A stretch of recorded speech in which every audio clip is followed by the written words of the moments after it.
I'll be back in the future, and here I am. Smoke 'em if you got 'em, indeed, and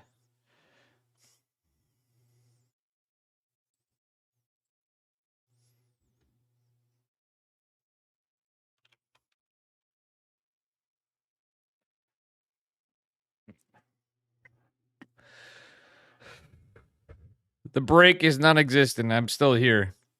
We're just 2 minutes behind. Good.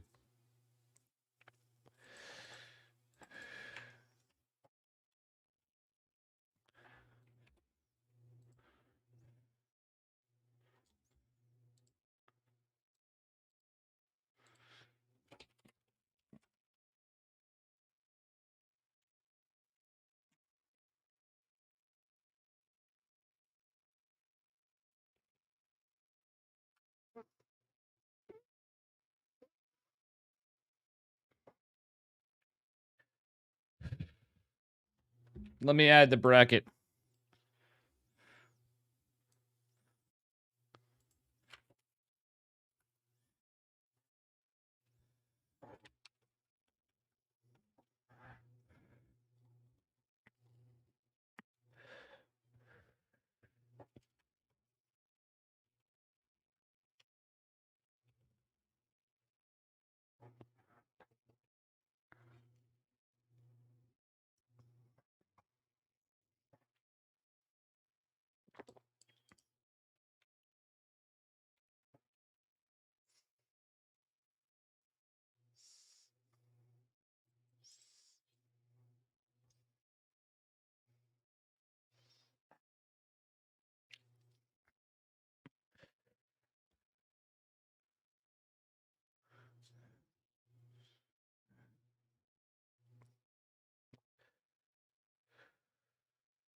No.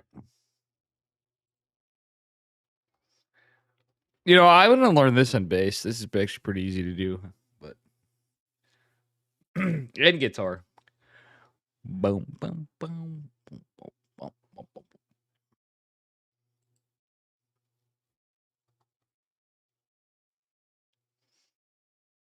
I'm gonna pee, guys, real quick.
Hey, who wants to have some fun?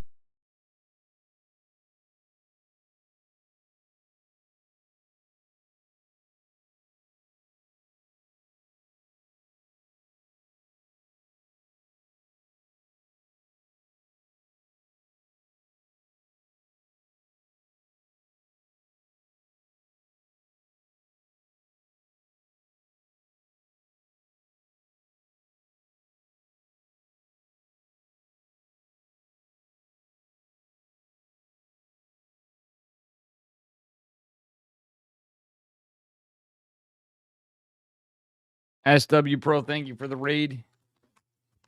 Oh.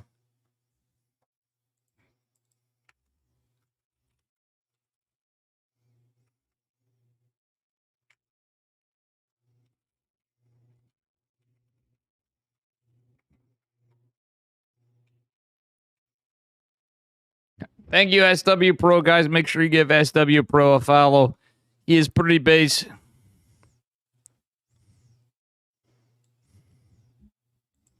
Oh, Epic versus Probe.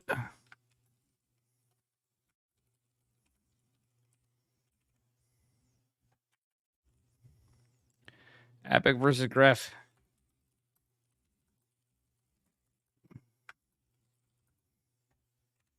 We have Epic versus Graph. This is our first game. This is going to be a good one. And their names are small enough to fit on one line of text. So here we go. Thanks again, SW Pro, and welcome everybody. I'm probably going to do a shitty job of reading chat because I want to try to get the cast in for you guys. I'm going to try to change it up a little bit, and we're going to get into this. You're going to see the music-enabled message, which I really don't care because we're going to have some fun.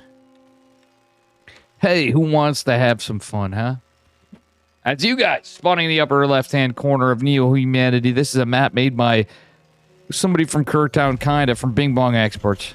But anyway, from Sizedorf Gaming, it is Epic in the red. And his opponent in the bottom right, also from Sizedorf Gaming, even though, well, at least I thought he was. It's Graph. I gotta ask, I believe he's still on Sizedorf Gaming. Region Cannon Rusher. He exclusively cannon rushes. He's like 15 years old, from Ukraine, against Mr. Epic, one of our best NA Terran players. Look at this. Gref does not care. Gref is like, I love how he has the classic skin probe, by the way, too. It's like, it makes it feel extra smaller, so like you can, look at how thin that probe is. He's like a Weight Watchers probe. Graph. Ooh, Epic. Look at that response. It's actually pretty clutch. Something about SCVs that make cannon... Even SCVs make cannon rushes feel worse. He's just dropping the cannon right down. Graph does not care. He's just like, whatever, bud. Troll-la-la-la-la. He's having fun. Graph's up really late, guys. He's in Ukraine again, so... But look at this. He's actually getting good setup. Epic. Mining with one... SCV on gas and one on minerals, but a Marine is on its way. That cannon is going to get up. These pylons are in jeopardy. Is Gref going to drop a low ground cannon? That's the question. He is going to lose a good amount. Oh my god, the probe helps kill... Oh my god. The probe helps kill the Marine. Buying some time. The second cannon does finish. Gref could actually cancel some of this. This is actually very high ground, and losing this is actually a really good cannon rush. Now, some of you in chat might say, Green, I don't hear the TTS. I didn't mute it. Oh, I did mute TTS. Green, I'm sorry. You came in on a delay, and I did mute TTS for this. I am going to get rid of the bot, too. Oh, I'm going to mute. I can't mute the bot, so I have to get rid of it. It is a cast. I'm going to start doing that. I know it sucks, Mr. Green. I'm very happy to see Mr. Green here. But I'll read your TTS. So instead of Brian, you get Dave. Once upon a time, there was a time. Now there is only once. Does that mean we got time once? Upon a time? Once a time? Hard to tell. So I'm going to read the TTS messages, and I'm going to do the bots when I can in between. But what a goddamn good cannon rush. Graf may actually take game number one. Terran is going to migrate down. Let's see how Graf macroed behind this. He's got a gas and a gate. There is some gas from Epic. But let's look at this. Epic is only on 12 SCVs. He does have two barracks. Graf is committed a lot in the cannons, and he can just go home. Graf is very tunnel vision on cannon rushes, though. So, I don't know. Graf could still lose this, but he is, you know, he is doing some macro behind this, I guess. Sorry about that green Ultralisk, by the way. There's not many people I'd say that to. But you, yes. Alright, we're going to get into casting mode. Wait, I didn't put my order through. We were going to do that. Alright, here we go. Anyway, let's go. I'm kind of alt-tabbing to order my stuff I wanted to order that you guys heard about earlier. So I'm going to read TTS when I see it. I'm going to pay attention because not a lot of people talk during ESL EPT Open Cups usually. Until something crazy happens. And even then, not really, because you guys are like, it's usually a bad idea for me to do it at times. And this is not one of them. This is a banger of a game. We got a great cannon rush opener from Gref. Cyclone's going to be out still, however, the factory's in the high ground. Cyclone can get rid of all this, funnily enough. Probe should just go home. Gref just now scouting. I don't know. Yeah, I'm actually a little worried for Gref. He's just getting his stalker out. So funnily enough, though, the Terran is on a lot of economic disadvantage in a way. He's going to catch right the hell up. He's got his orbital. And the factory goes unscathed. Shield battery attempting to get out, but... Gref is going for a Void Ray.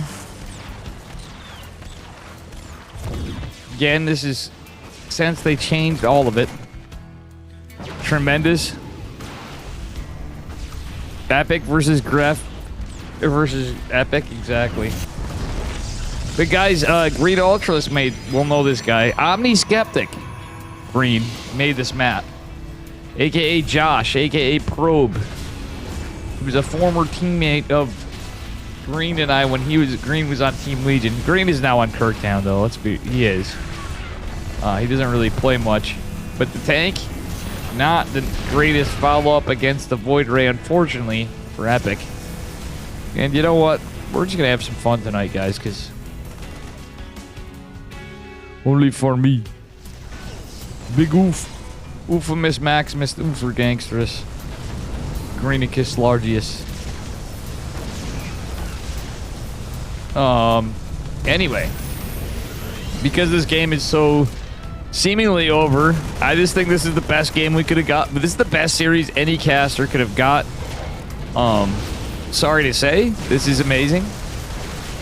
It's not amazing for Epic. I feel bad for him in a way, but I love Epic. I also love Gref. These guys are teammates, mind you, so... GG. Gref takes game number 1! Macro is a relative term, right? Macro could mean you're building a worker behind it, right? So he did macro behind it. He built gas, he built Void Ray. Unfortunately, my buddy Epic got taken to Princeton in game number 1.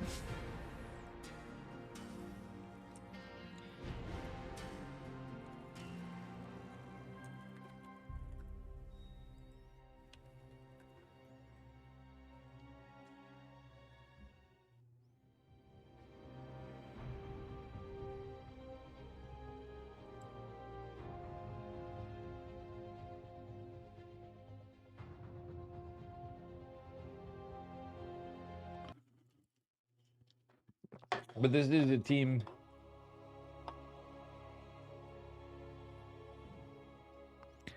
A team battle. And we started out cheesy. Yeah, Epic knew about... I mean, it looked like he scouted it with the... I don't think he did, actually. It's the only thought I could have. But anyway, in a bit of an upset. Spawning in the bottom left-hand corner of Royal Blood. One of the other new maps on a magic carpet. Give it up for Epic in the red from Psystorm Gaming. Also from Psystorm Gaming in the yellow in the upper right.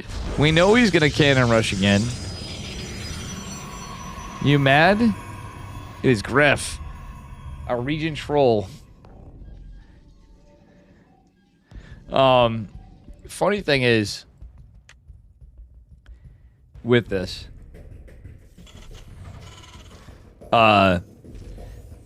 Epic is definitely the favored player of the two, like, overall, right? And they're both on the same team, you know, Epic and Gref on Psystorm Gaming. Looks like Epic is gonna go 2 racks Reaper. This reminds me of a Patches game. Funnily enough, Gref already has the new maps planned out. He's causing chaos and pandemonium. He's gonna change the plan. Epic wants to shut this the hell down. And smartly though, Gref going for a low ground, maybe gate pylon. No, he's going for a pylon. You can't fit a gate right there. Gref gonna try to get the probe out in the high ground. He's doing, no, Gref micro that probe. He doesn't micro the probe. He still has 2 pylons. One's very injured. It is gonna go down. He does have the low ground pylon as well. So still a good defense from Epic, but he pulled everything he had because he's like, sometimes the best cannon rusher is the one you know it's going to happen. Well, I mean, that's all they do usually, but at the same time, it's a little different. It can get in your opponent's head psychologically. And this is very low committal, realistically. There were a lot of cancels. But realistically, what was lost? It was a pylon and a probe. Obviously, 2 pylons. Okay, he did lose 2 pylons. But still, what was lost in mining time is pretty crazy. Economically, it was a huge spike for Gref for a minute. Because there was, like, nothing mining. Literally nothing, next to nothing. Gref has not built the gateway here. He's built stuff back home. He does have a gate in the corner of the way, so he has been playing a macro game behind it. Our Terran player is seemingly fine. Or is he? Oh no, Gref doesn't want to lose the probe, but he's going to start. Yeah, he's taking. He was a little out of reach here. Going to build another pylon. He's buying time for Stalkers. This is going to be a proxy. Reaper going to the bunker. Bunker is getting salvaged. It's all going to get cleaned up because the cannon was down. But guess what was it?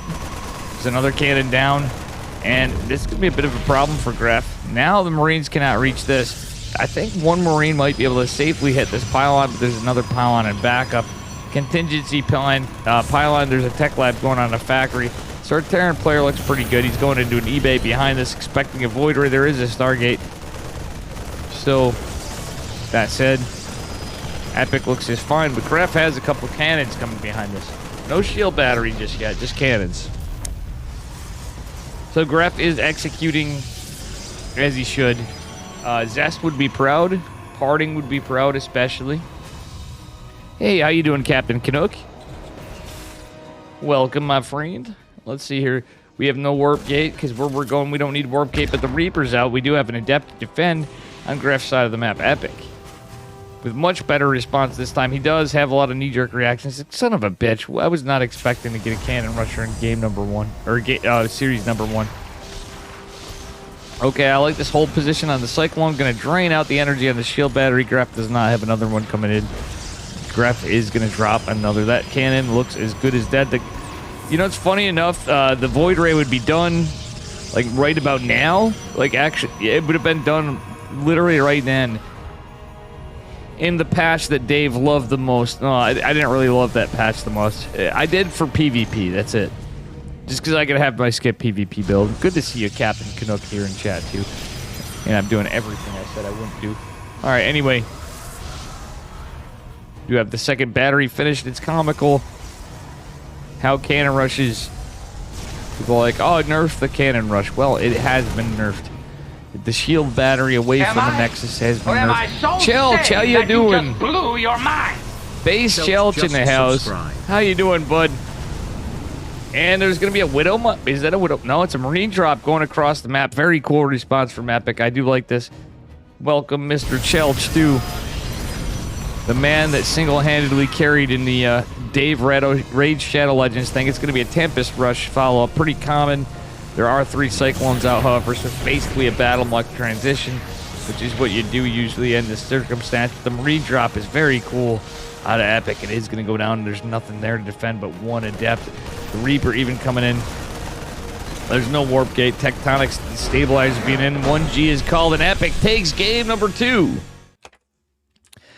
Base Shelch with a 12 months on a 3-month streak. Thank you so much. And a shout out to Mr. Shelch, too. So we're going to be going to a game 3 in this series.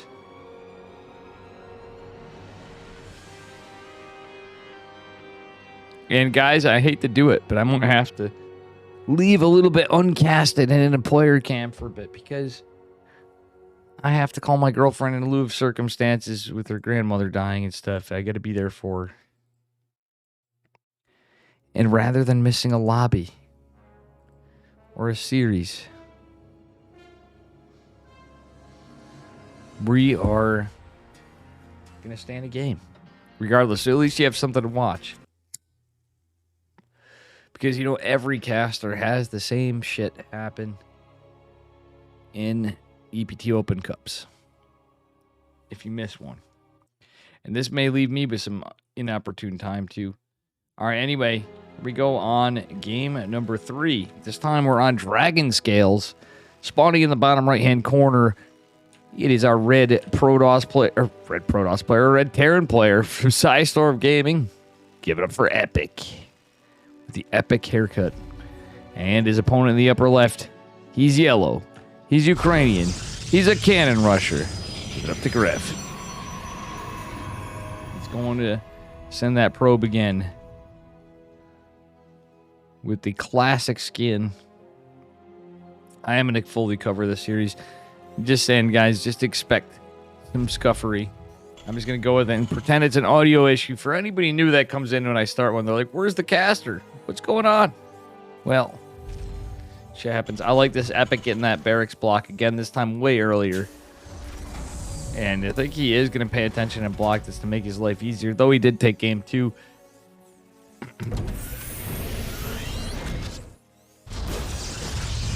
Graph immediately dropping a putt. Oh my god, this is too funny.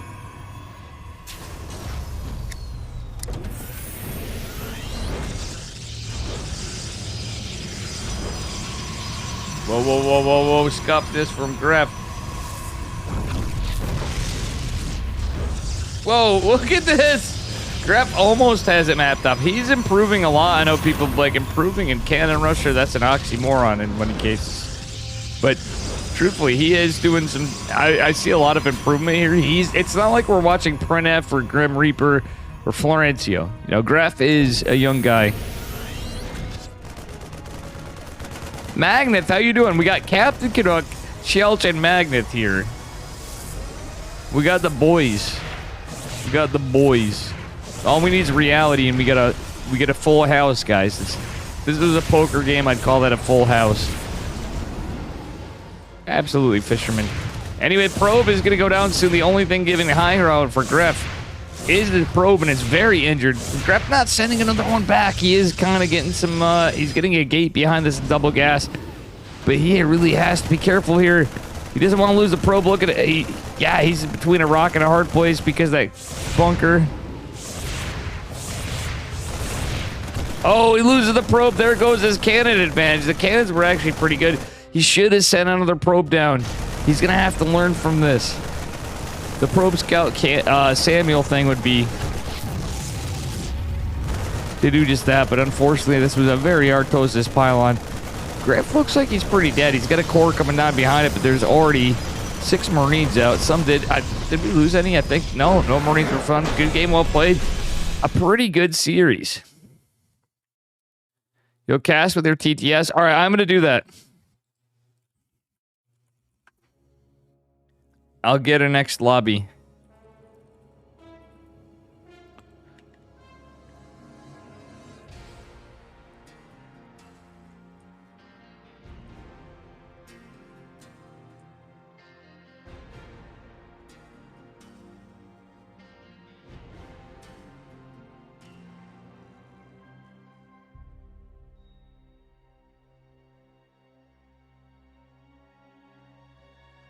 All right, guys, let me get into this. I enabled TTS.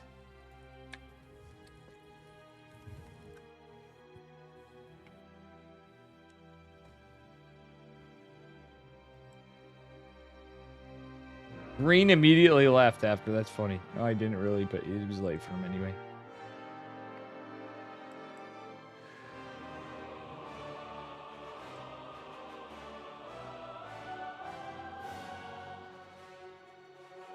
Let's take a look at the bracket.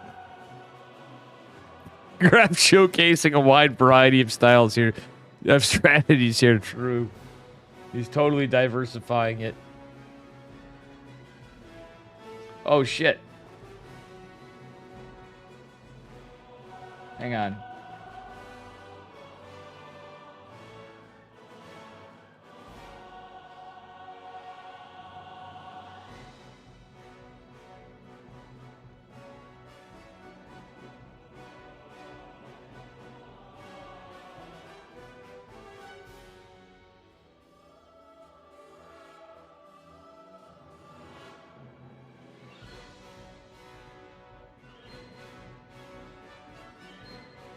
He repaired it. He's just keeping on top of everything. That's why. Ultimately, it was the right call.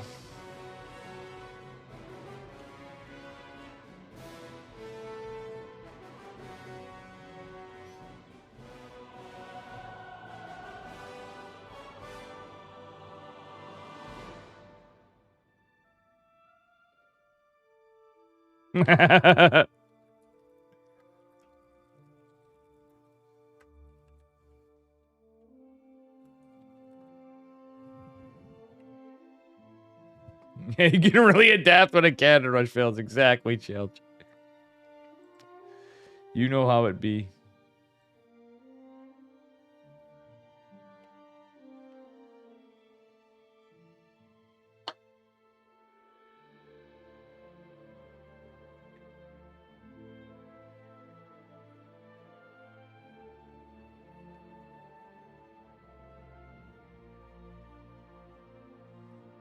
All right. GG's, Graf. What a nice guy. All right. Anyway.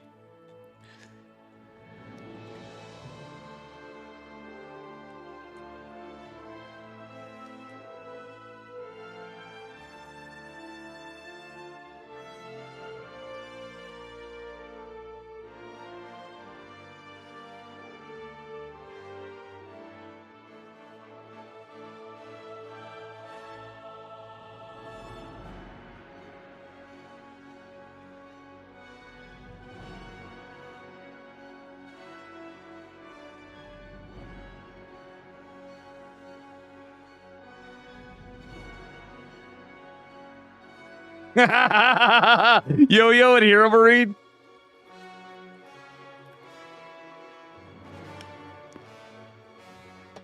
Let's go.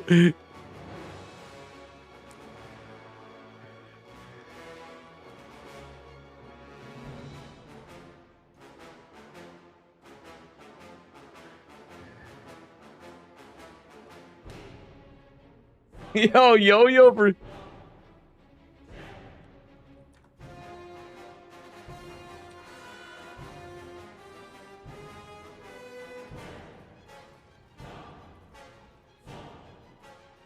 I want to see. We're either getting Holden or Yo-Yo.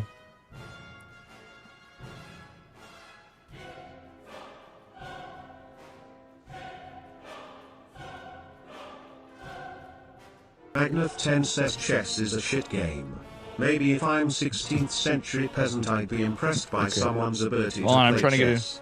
30 years old PC strategy games have way more depth than chess and people still consider being chess master an unusually impressive True, thing. Magnet. And holy shit, no, it doesn't translate to real life skills. Your ability to plan 20 moves in primitive grid-based game, while impressive, doesn't mean you're meant to be military general. Also people who like playing checkers have to be R.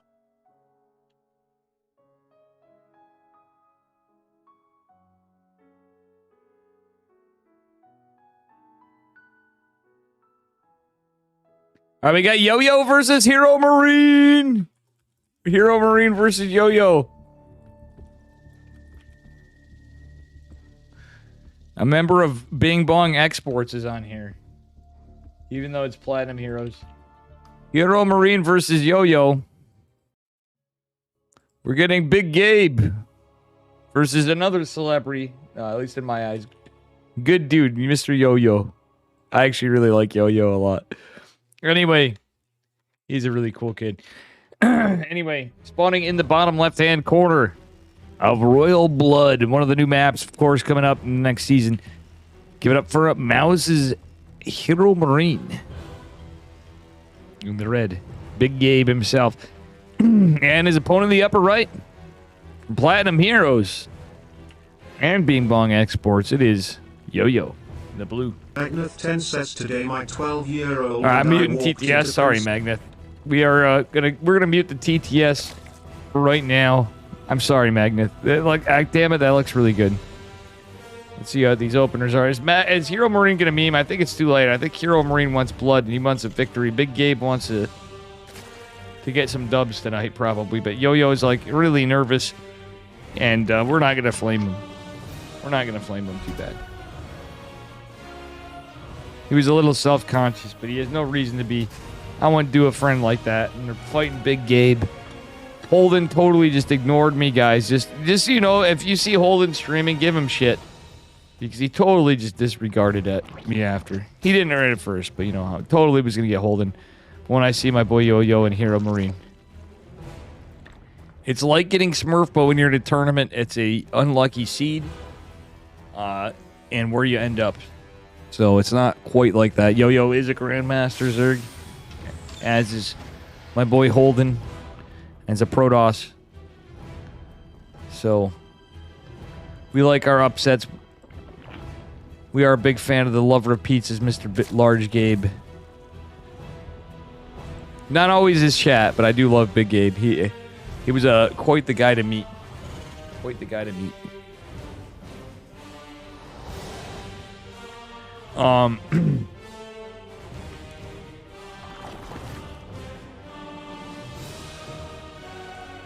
right.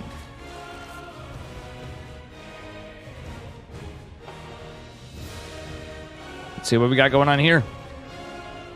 Yo-Yo not going for anything cheeky. He's gonna risk it and play a macro game against Big Gabe. That's actually really based. To be honest, he's a braver man than most NA players. Let's see how his Ling micro is. He's doing pretty good. Not losing any. More importantly, though, he does lose a drone. Very unlucky. That is going to hurt quite a bit. And it looks like he might lose. Okay, saves the Ling. Reaper is deflected. He knows the Queens are going to be out. Big Gabe's right on top of this. It's going to be annoying for a second. Hit the hatchery.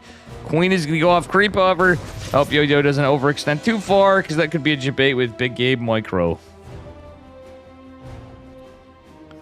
Sorry, Magneth, for your channel points. Rip. Chelch and Magneth in chat here. Anyway, I'm very excited for this one. We get Mr. Big Gabe from Germany himself here against my boy Yo-Yo. Only on the EPT Americas you get these kind of games. Oh, active creep. Tumor goes down. That is very unlucky for Yo-Yo. But you know what? He's keeping on. We got to give him some credit. He's starting out with no cheese, no nada. He's like, my best shot is to try to play it out, see what I can do, see what information and learn. He could actually use this as a great learning experience. So, and if he took a game off Big Gabe in a macro game, that's actually, going to go down in his career notebook of like big accomplishments. Actually grew larger from taking a game off Big Gabe.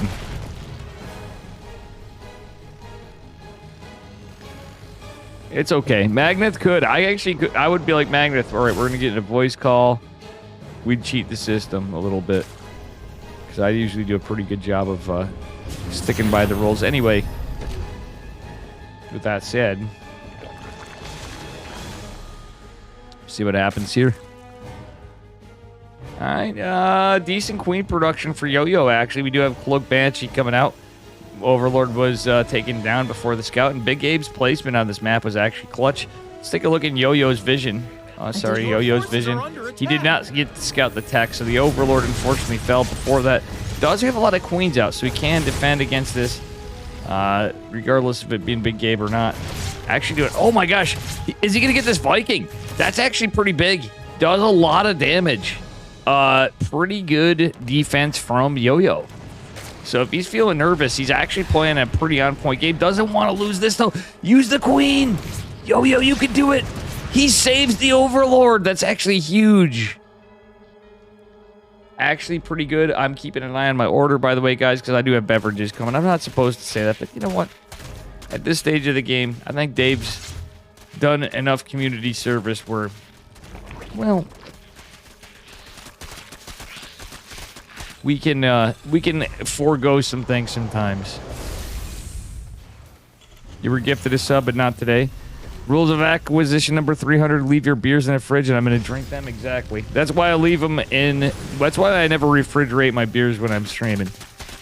So you guys laugh at me. I'm drinking warm beers tonight. It's not fun, but a man's got to drink, you know? Good call, Fisherman. Magnet, I want to read those TTS after. You should DM me because I didn't see it. No, I'm just kidding. I don't want to make you're probably watching from your phone. It's extremely early there. Anyway, I can't even see what that ASEII art is. Okay, we're going to have a roach transition, funnily enough, with centrifugal hooks. Going into hyperflight rotors for Big Gabe. I called it. This would happen. I know it's against Big Gabe's testing builds, I think. He is going into Cloak Banshees with hyperflight rotors now that they've been buffed a bit. The Banshees actually can put a bit of trouble on the Spire from its placement. Unluckily for Yo-Yo, but he's actually played pretty well. He's going to lose the Queen. 7, 8 workers and counting going down, but still Yo-Yo is playing pretty good. He is a really good player, but still it's Big Gabe we're talking about here. Queen's kind of derping out over here, away from things. Yo-Yo pull the Queens together. That said, there's a tremendous push. All right, this is why they call him Big Gabe, guys. This is a big amount of freaking Hellions. Of Heckians, as Bang would call them. The Heckians are hecking up right here. Centrifugal hooks not... Oh, did just finish up right now, actually. Oh no, the large energy queen. I keep saying large memes when Big Gabe's here, and I don't even intend to. The high energy queen does fall, sadly. Yo-Yo, unfortunately, wasn't paying attention there because he had the Cloak Banshee harassed on the other side. Looks like he did actually get some good kills. He killed the Cyclone, too, but mind you, did miss that. Very good stuff, but we do have ranged attacks and melee coming in. He is sniffing out the fact that it is some form of mech. It's battle mech. Glial Reconstitution away for as well for a Zerg. Mag Field Accelerators finishing up for Mr. Hero Marine. And this was actually a smart read from our Zerg player. He's like, nope, this is going to be mech. And he is going into it. We do have another Banshee in production as we have 3 Cyclones. So it's Battle Mech with the Speed Hyperflight Rotor Banshees. Big Gabe going into a 4th CC as well behind this. And we do have Mutas coming in. Pneumatized Carapace coming down for our Zerg as well behind it for some Overlord and Overseer speed going into his 5th hatch. I do like the 5th hatch behind this. All right, there's nothing, unfortunately, other than a Muta to defend this. There's no Overseer. The Cloak Banshee's going to come in so fast. They're so damn annoying. Mutas are going to be pretty good against this, but how many do we have? He does have 3 Mutas. It's enough to, like, chase the... Actually, that's enough to just chase them down. If he's low committal on Mutas, it's actually pretty good against this just because of the situation. Mutas are faster than Corruptors, and they're actually going to get a... They're a little more nimble than Corruptors, and they're going to be able to do some light armor damage buff to the Banshees. So that's a pretty good choice. Just to have, even if he just leaves it at that, that's actually, in this weird circumstance, it would seem, but it's going to possibly be a new one. We'll see as this patch gets tested out what the new meta is going to be in TVZ when you have a mech player. No, it's all Blue Flame. This is totally Battle Mech, obviously. At this point, you all see it. And Infestation Pit on the way. We do have a probable Fast Hive. He's going into a Macro Hatch as well. Our Zerg player doing okay. Big Gabe going... Yeah, he's still on the 4 CC. He's dropping more factories down. This is going to get scary. It's all Battle Mech. I like the fact that our Zerg player didn't overread this and, you know, go into Corruptors, truthfully. Like, invest too much. He's going to have a lot of bling, and he does have Only 4 Ravagers, though. So, this isn't a Thor kind of mech style. He doesn't have a ton of tanks. Big Gabe is using the tanks defensively. It is still... Damn, these Hyperflight Rotor Banshees are so annoying to deal with, it seems like. I know it's Big Gabe, but still, nonetheless. Decent decisions overall. Mutas are going to get taken out, but actually decent micro from Yo-Yo. Well, he really is having some decent micro. There are some trades. This is a raffle stomp for someone to be put against, so he's very nervous, but nonetheless, I'm not even just saying this to be soft on him. He's playing incredibly well, and the fact that the man started on a macro game against Large Gabe is pretty incredible. Oh, did I go on TeamLiquid.net? Shit. Alright, hang on. We're going to follow the Cloaked Banshees for a second. And, yeah. Yeah, I did. Alright, here we go.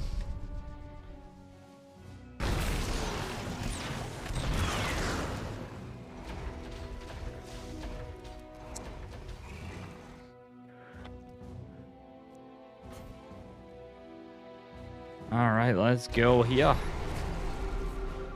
A lot of Cyclones, got the Hellbats, the Heck Bats. We do have vehicle plating on the way for Hero Marine. It is going to be +3 vehicle weapons as well. We got +2 melee and ranged attacks for a Zerg player. I wouldn't hate flyer attack, just in case. Awkwardly or funnily enough, he could make the switch into Corruptus later if he can hold the push. I know it's like thinking everybody's like, well, he could be dead. Hero Marine with a larger army supply. Let's see though. Yeah, he's right near production for Zerg. I know there's not a lot that shoots up, and it looks like we don't have any. Well, we do have 4 mutas left. So if these Cyclones get taken out, that means the mutas could jump on top of some of this. There are just a couple of Widowmines out. Some more Cyclones and reinforcements. Tanks pushing out as well is kind of scary. Raven doing some good stuff. We now see the Raven rework in effect. We have a Raven at this time. Very smart play from Big Gabe. I was kind of calling this before because this is, again, the new patch. The Ravens cost a lot less. They build quicker, though the auto turret's less. We saw an anti-armor missile against Zerg in a battle mech game. Very cool stuff. Don't see this often right now, but we get a little glimpse in the future, possibly.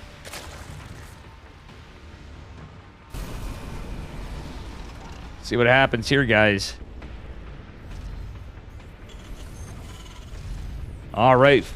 A 6 or 7. Wait, what's here? 1, 2, 3, 4, 5. 6 CC landing. We have 2 more coming down for Big Gabe. It is a 6-base Zerg. Honestly, Yo-Yo's playing really... Guys, let's look at this. Still, the trades are not that bad. I know at this stage of the game, it's not like into the late game. The longer Yo-Yo goes on, the more he survives even. Is incredible, but he's actually playing this really well. So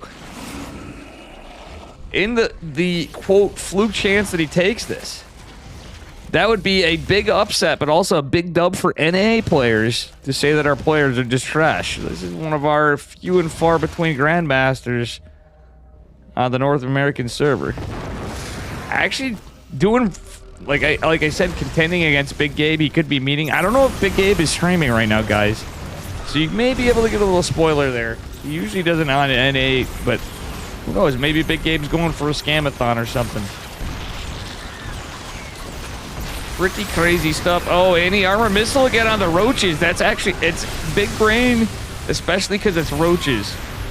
So I think that's another Raven. Let's take a look. No, that's the same Raven. So that Raven's actually been working overtime. And this is an awkward fight for Yo-Yo.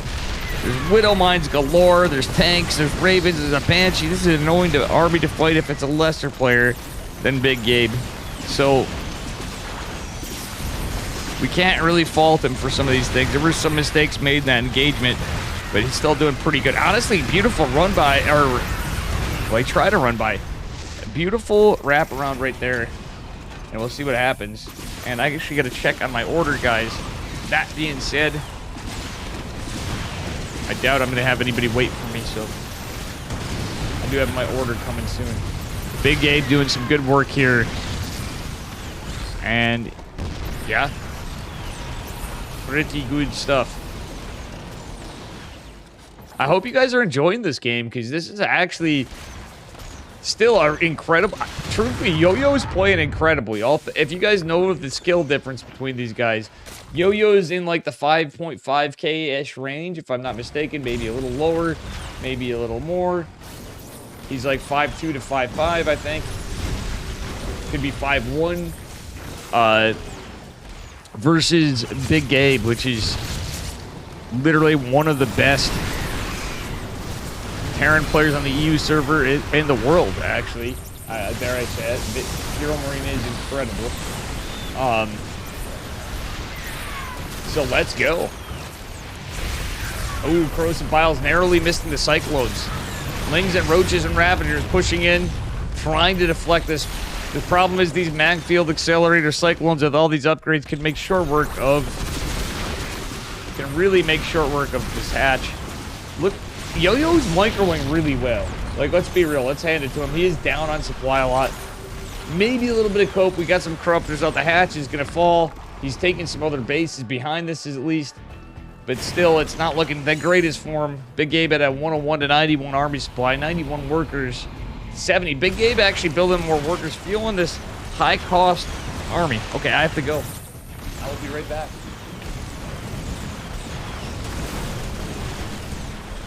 Command center upgrade complete. Taking some fire here.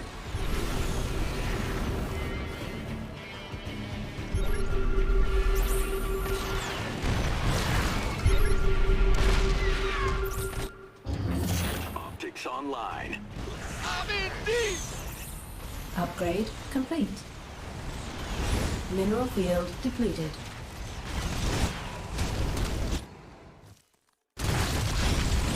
Vespine geyser exhausted. Your forces command center. Optics online. I'm in a heap of trouble. Upgrade complete.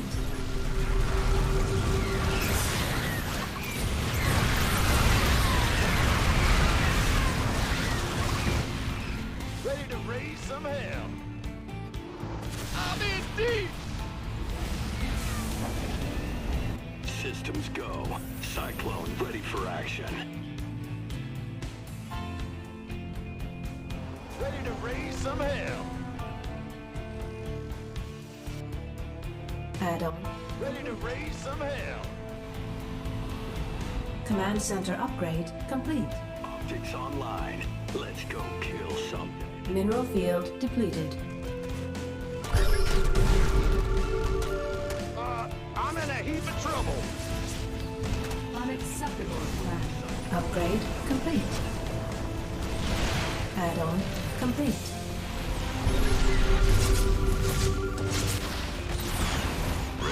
Add-on complete. Got any extra firepower? Systems go. Cyclone ready for action. This game is going... We're just going to pretend it's a... GG. We're going to pretend that was a technical issue. It was not. I was away from my computer. And Big Gabe takes it. I really should be covering this more because I get a chance to get Big Gabe and Yo-Yo. This never happens. Let's go, guys. Big Gabe is... He still... Did he, like, take a break, I hope? Because he was going for a while earlier. I mean, I saw him a heck of a long time before. There was no disrespect to Big Gabe, but some of you that were here earlier, listen, I have some stuff going on here. I do apologize. This is a match. Yo-Yo is playing very well. And Big Gabe, obviously, I'm not trying to insult Big Gabe. It's the fact that I think it's commendable that we didn't see a cheese from an NA player way less favor than Big Gabe. He took it to a macro game. And we will be on to game number 2. Still And it was against Battlebeck. Spawning in the upper left up a point on Gresvin. Give it up for Hero Marine in the red.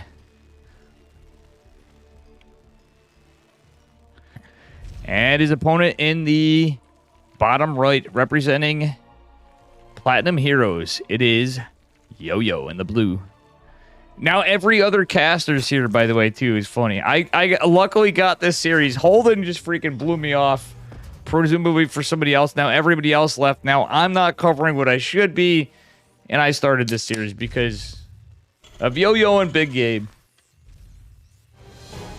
I'm just a fan of Big Gabe, you know, when I meet him, but he was like, I gotta say, I'm excited, too, in a way, because I met Yo-Yo as well, and I actually know Yo-Yo, but meeting Big Gabe, he's just a regular dude. Just whatever, dude. He likes kind of regular dude, you know, like all of us. He's a regular nerd like the rest of us in StarCraft. But he really loves his pizza. Anyway. So that's Omega based in my book. Yo-Yo. I don't know how much Yo-Yo likes pizza, honestly. We're gonna have to flame Yo-Yo about that. We're gonna have him back on stream soon. Alright, Reaper is on its way out. Let's see what happens from here. And, yeah. Well, speaking of that, guys, who would, you know, considering I have so many co-casters added, why don't we try to add another one? And even though he plays in it, what if we got Holden in with me? Oh, yeah, Big Gabe always does. Listen, and I don't know anything about that. Just because I take a few days and I stream less than 6 hours a couple days sometimes. I know nothing about streaming a lot. I may not be good at the game, but if you play a lot, like today was my chillest day ever in a minute on streaming, and we're just having fun. Oh, he is, yeah. Absolutely. Anyway, Reaper's going in. Always big respect for that. He's actually improving and young and good. So, you know, that's the thing. Giddy up. Thanks for the follow, Polygots. Alright, third hatch going down for Mr. Yo-Yo. Yo-Yo is deflecting some of this. Let's see what was lost. Nothing was lost yet. Yo-Yo's actually holding and almost takes out the Reaper of Big Gabe. This is incredible. Thank you for the follow again. Oops, sorry, guys. I had a little... That actually was a technical error. It wasn't just Dave, like, you know, being asleep at the wheel, drinking, and everything else, and your kids are yelling at you like, oh my god, it's a drunk driver. No, it was just Dave was alt-tabbed in an instant, and just sometimes a little old to react to things. Anyway, metabolic boost on the way for our Zerg player, Mr. Yo-Yo, who's playing pretty goddamn well, and friend or not, it's anybody. Like, when we see anybody contending and playing a macro game against Big Gabe, no losses. It's actually pretty good. A lot of people would make light of this, but no losses on the this early in the game still. Even he's improved since the last game. Could be a little map dependent too, but I think it's actually just good play. Creep Tumor does make it down. Okay, so no active Creep Tumor damage for Yo-Yo. On the other hand, Ling is going to try to get a scout. Is he going to get any information? He does get a little. Okay, so it's Hellbat. It looks like it could be Hellbat Marauder. If I was to guess, let's take a look at Yo-Yo's vision. He does scout this. Very incredible stuff from our Zerg player against Big Gabe. It is tired Big Gabe. Dave helping Pig out with the score. Of course, man. Pig is one of my favorite casters. Like, I guess everybody really is in their own way at times, but like, I do have a soft spot for Pig, and just hearing his voice, how he says it, his enthusiasm and everything. Pig and Cats. Cats always makes me really happy. Obviously, I'd be biased to like pull any bullshit and smoke up your ears to say I don't love Baelstead. But, you know, as far as the higher tier guys, I think Chicken Man's a higher tier caster. He just has been taking a bit of a break. He gets a little tired out sometimes when he's like me. You know, we're constantly grinding, but Another guy that's, I think, underrated, but I think he's just, you know, he's just had a life happen, guys. It is going to be a little fairy of the Marauder is down with the medevac. It is going to be Hellbat Marauder. That said, there is a Roach Warren finishing up here soon. Is the timing going to work out for Yo-Yo? Can he get these Roaches out in time? They're not going to be out immediately, and the Hellbats are going to form pretty soon, I'm sure. But either way, that's enough Hellions where they're doing hella DPS. Beautiful surround on the Queen from Hero Marine.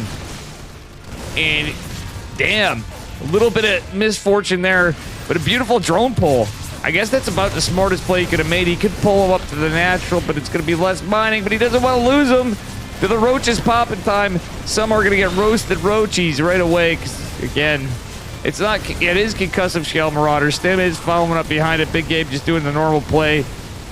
Drones are going to make their way, migrating to the main. That means just like super oversaturation. Viking actually adding to the DPS of all the units to follow. Yeah, this is crazy. What kind of beverage did I order? A good one. That's all I'm going to say. And I think this is going to be over pretty quickly here. Though, actually, no. It is going to be held. It's just a huge income disparity for Yo-Yo. Because he's stuck mining on that one base, but still well held nonetheless. Oh, a Nidus is going down for Yo-Yo. This is pretty good stuff. We'll see what happens here. Overlord into the main of Big Gabe.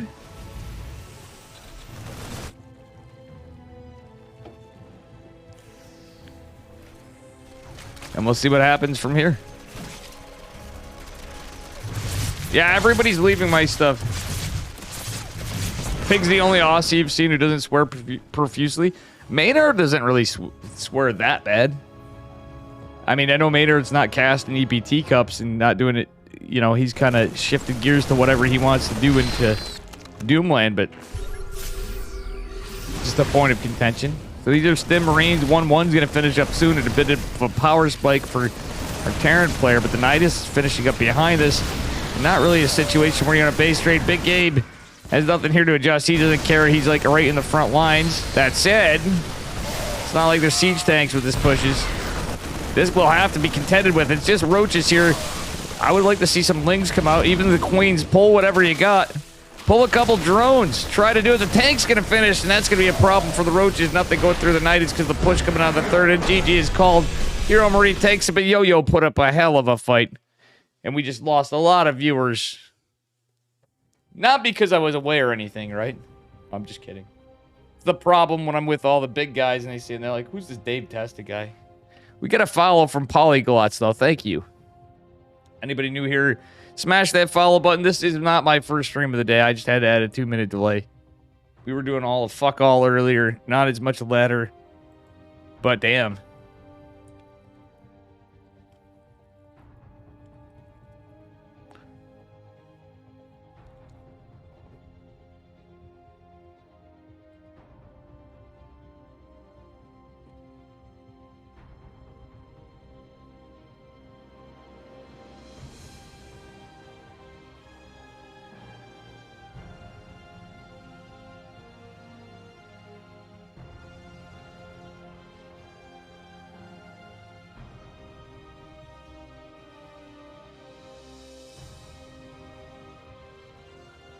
All right.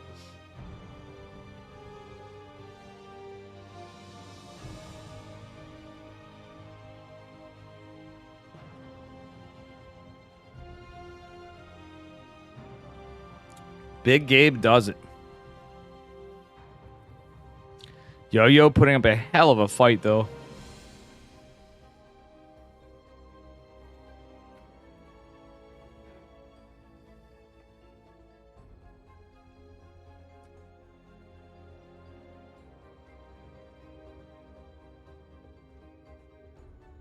Giddy up. Thanks for the follow, K. Carl. Very sick game for both of them. And again, it's just the fact that Yo-Yo played that well against Big Gabe is a testament there, but to how good he is too. But yeah, that was Well, very well done by Big Gabe. You can't really execute much stuff better than that. Let's take a look at the bracket, guys. Thank you, K. Carl, as well, again. Very cool stuff here.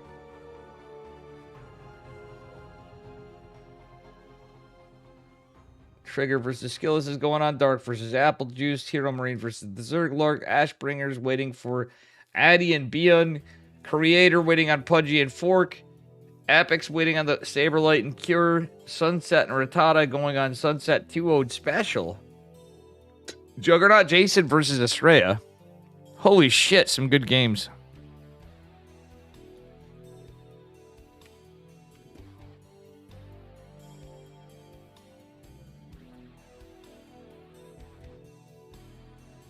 Yeah, smash that follow button, guys. I was streaming for a while earlier, too. How long was I streaming? Hell, 4 or 5 hours before? We're always going here. It's a little bit of a lighter day.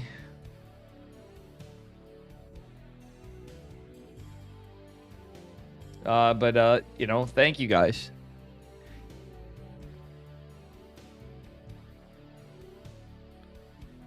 I actually have some shit to do tonight, too, so... As I said, I do have a family emergency with my girlfriend. So I will be dodging stuff.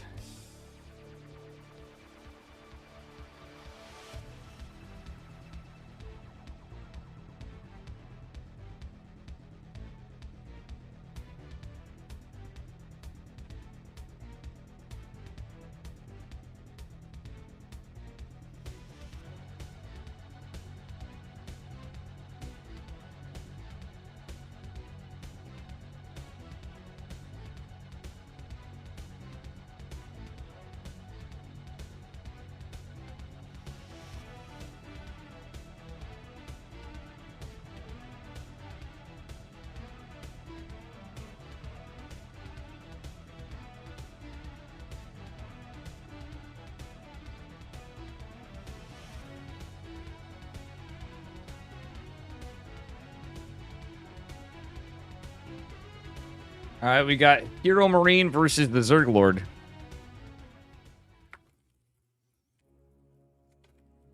Dave, the guy that gets so salty versus Terran playing him. I'm telling you, man, if I ever have a chance to catch Big Game, though, it's whatever. I can't wait to meet him again.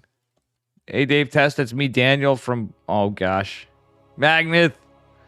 That's awesome. That's actually good. But, sadly, the TTS. Magneth's sad that I didn't. I had the stream muted and almost banned anyone. Oh, my God. Bad job, Magneth.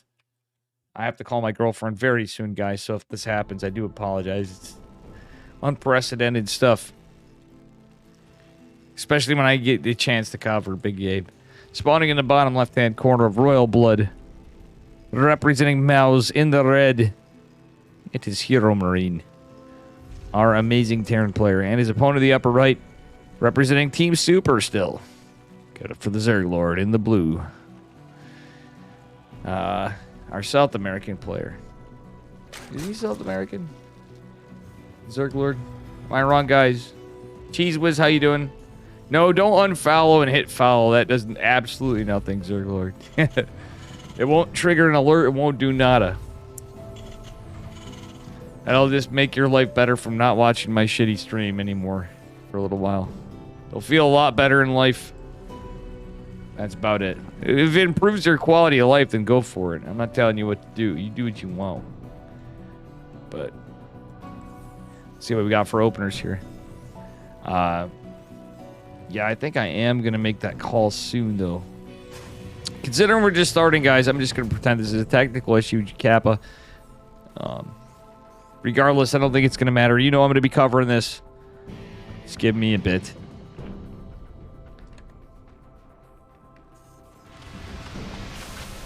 FCV ready.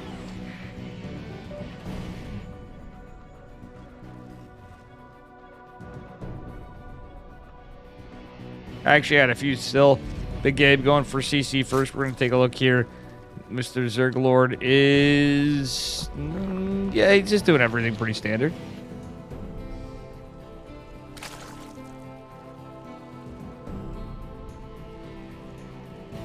And yeah, that's about what we got going on here.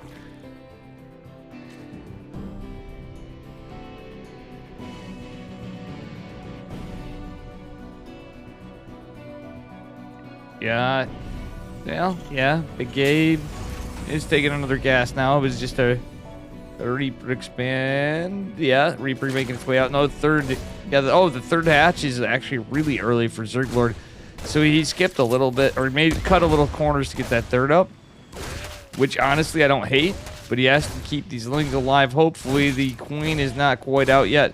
Yeah, this could be a drone. Is it going to be a drone? It is not. Very decent hold from the Zerglord, though he does lose a link. Still for an early third hatch, which is probably noticed by Big Gabe, I would imagine. Even if he doesn't mention it on screen, you know, he's usually focused. He'll commentate pretty well his games, but like anybody, he's in for tournament money, whether he's the favored player or not. All these guys do that. They are a little bit wanting to win, you know.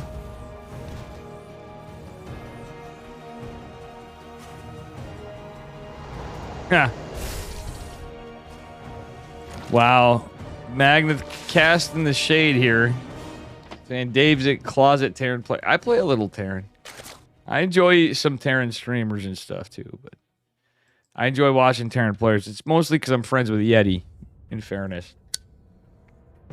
Friends with, and Gamer Richie too. Let's be real, Magnet. Between Yeti and Gamer Richie, maybe Slipjip, we'll even say... Slipjip's been a trooper for long enough where I can even say Slipjip now. Fetus Marine as he goes by.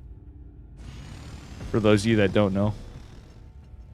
It's going to be a Hellbat Marauder push again from Big Abe, as we saw in the previous game. Alright, I'm going to make that call now. For real, so we know what the starter is. I'll try to observe a bit. See what happens.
Just doing...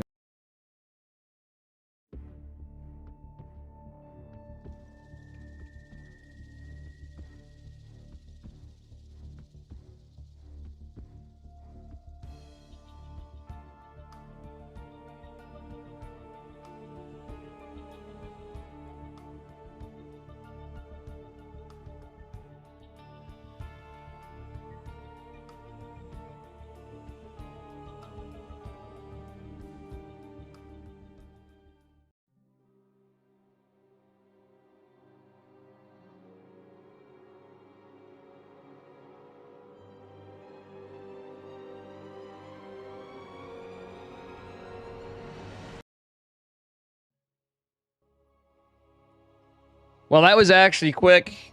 I know that was a pretty big body from there. I know I wasn't talking right then. But people have lives, you know. Shit happens. Still a pretty massive push from the largest of Gabes. How you doing? Protoss A Move King, by the way. And Magna, that was some funny stuff. Spawning in the bottom right-hand corner of Babylon. And the red, give it up for Mouse's Hero Marine. And his opponent in the upper left representing Team Super. Give it up for the Zerg Lord in the blue. I had to, you know, we have some family stuff going on, like I was saying. So I do apologize for that, but I think it was a pretty normal thing. I just, I wish the cast would be a little better on that regard, so I do apologize, guys. But it's okay. Hopefully we have more of these guys to come. I have a weird feeling that even with the advent of Stormgate and stuff, Big Gabe may stick around. He may be one of the guys that sticks around for StarCraft 2. Because as funny as it is everybody moves over. Even I hope that, you know, I plan on doing my part. I have a feeling because I'm so old, I'll probably stick around StarCraft 2 even after it's a dead game. You know, I'll try to make it less dead of a game, or I'll do my best to try to make it feel that way. For those of you that don't believe me, you don't know me, smash that follow button. Because I'm usually here when everybody else goes on to Age of Empires 4. Actual facts. Happened. Can fact check that, and it's actually true. And then they come back. But I do plan to, you know, obviously check it out. I plan to do some more with Immortal. I didn't do it this weekend, even though I made a tweet and made an ass of myself, but that's okay. Not much remarkable to talk about. Macro opener, it is a Reaper fast expand. We'll see what build both players go for. Nothing cheeky from our Zerg just yet, though, is my point. And on Babylon, it's a little strange of a jump from the map. If I'm not mistaken, I don't believe everything's final for these maps yet, but we're pretty certain this is the map pool. All right. With that said, oh my god. Droney goesy downy. Another. Oh my god, 2 drones go down. Very unlucky for the Zerg Lord. Magneth is saying Hero Marine's going there, but yeah, I don't know about you, but I root for the underdog, and yes, I'm usually covering the underdogs always. And, yeah. In fact, that's... regardless of the fact that I have Hero Marine here, typically, it's not that I always fall there. I have some precedence sometimes, especially if I'm stuck waiting. But by and large, I'm usually catching the stuff that is not the preferred cast of the other guys. The real casters, you know? Even if Chicken Man's in, I'm like... I try not to, but Chicken Man's such a legend. We'll get the points where we'll be like, which one do you want? But I'll actually ask the, like, Steadfast or Bayo or even whoever. You know what I mean? Like, you go to where you're at, I'll ask who they prefer to cover, even if they have infinitely more people than me at any given moment. It doesn't matter. That's how we roll. But so far, looking like a Raven opener from Hero Marine. It's probably going to be a Banshee build, but I do like the Raven opener. Hero Marine's clearly testing the waters in these EPT cups to get a feel for things, possibly even have a shot at setting the meta a little bit. But this is something we all predict usually. I like this Roach build from Zerglord, though.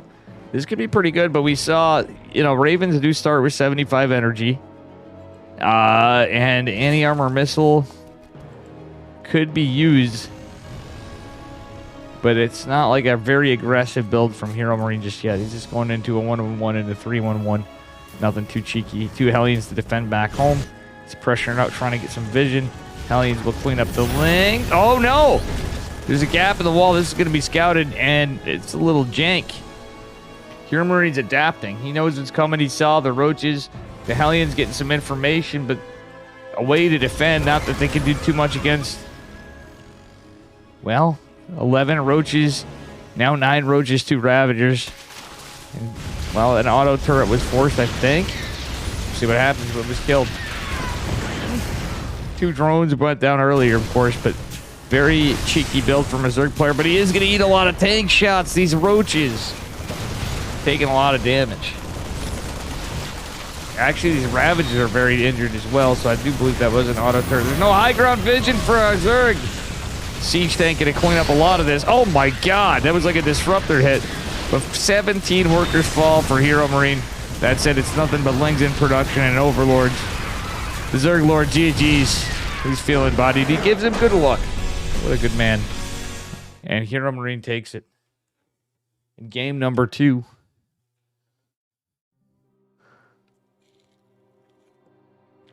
Listen, Senju. A Reaper may cost more in terms of economic damage.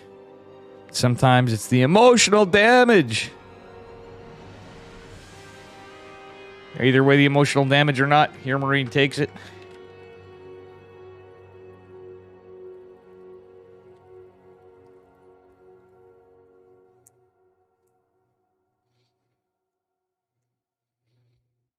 And we are going to look for another series.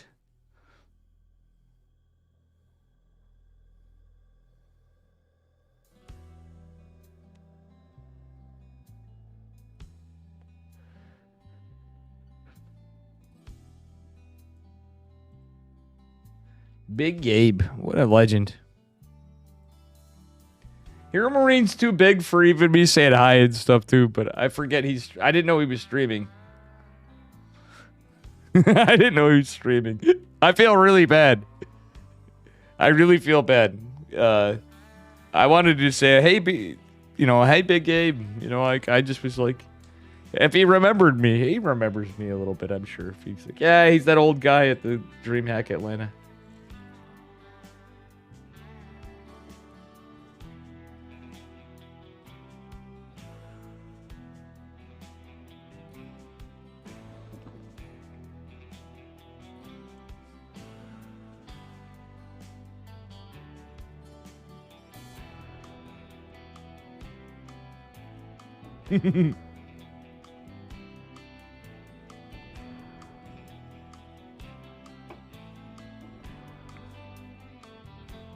All right, guys.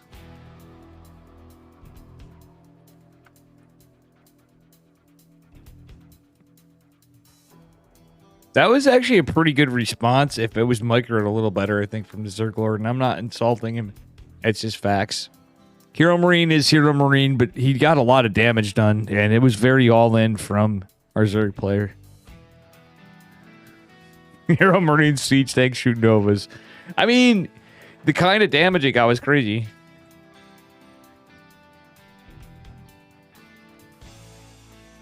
Oh.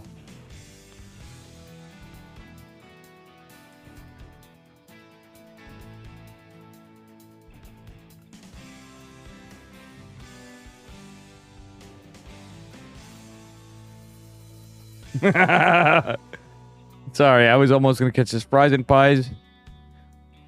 Please retry the Chinese attempt. Needs more passion. Fuck off, fries and pies. I was not trying any accents. All right, jeez. What kind of stream do you think this is here? Emotional damage.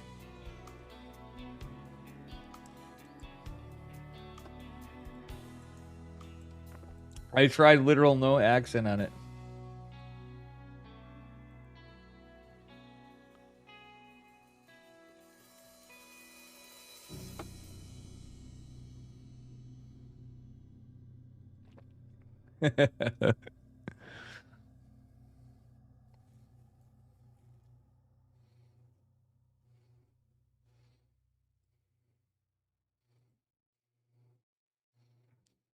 Well, let's take a look at the bracket.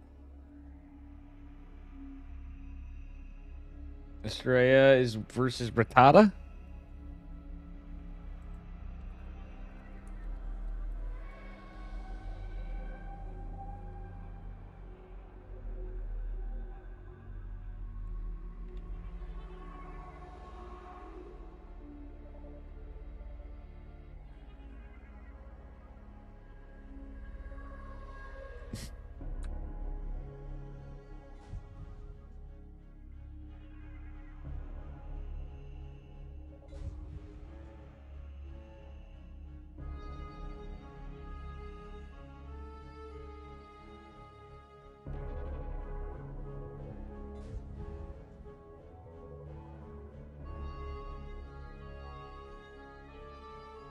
We're going to do Estrella versus Rattata. Two guys I love the hell out of as well.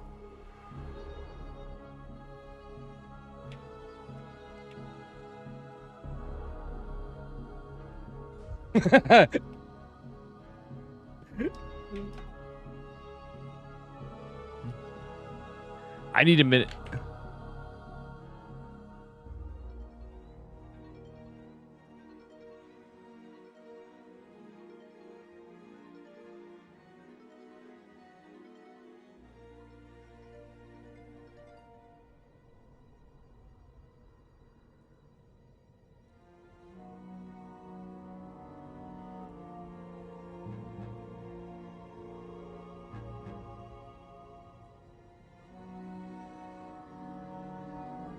Okay. Maybe not.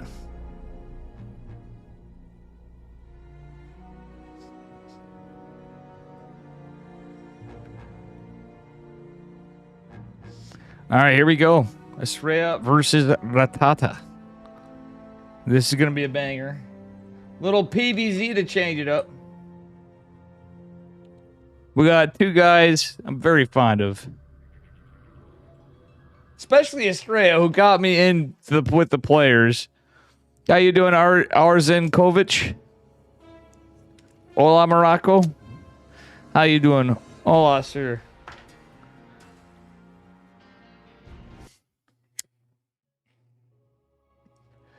We're going into this game number 1.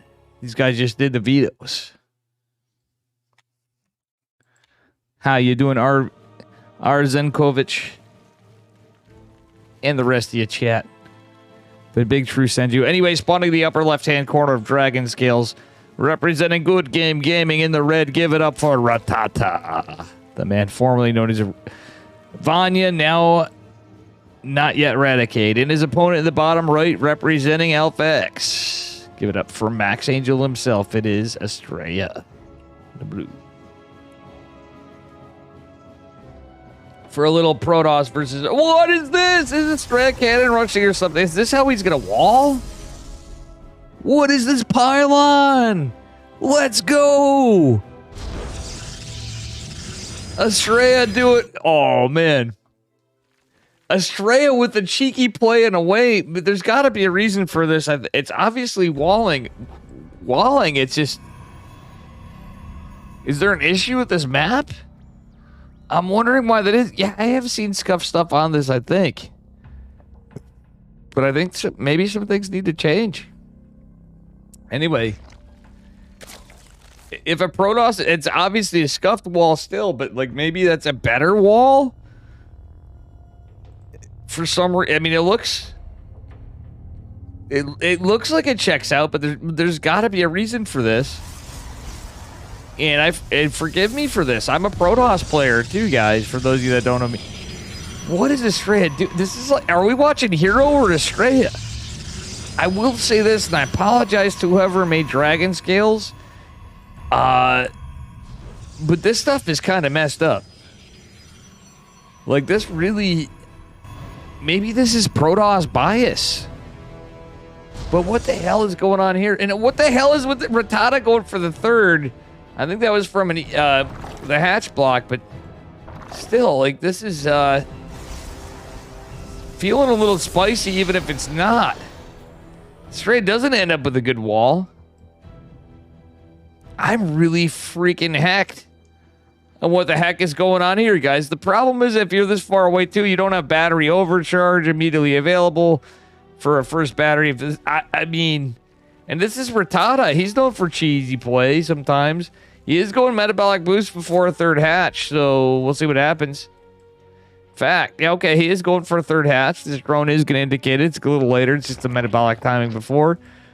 Straight going for the robo opener. We do see him do this a lot lately, but see what happens. This is pretty spicy StarCraft, guys.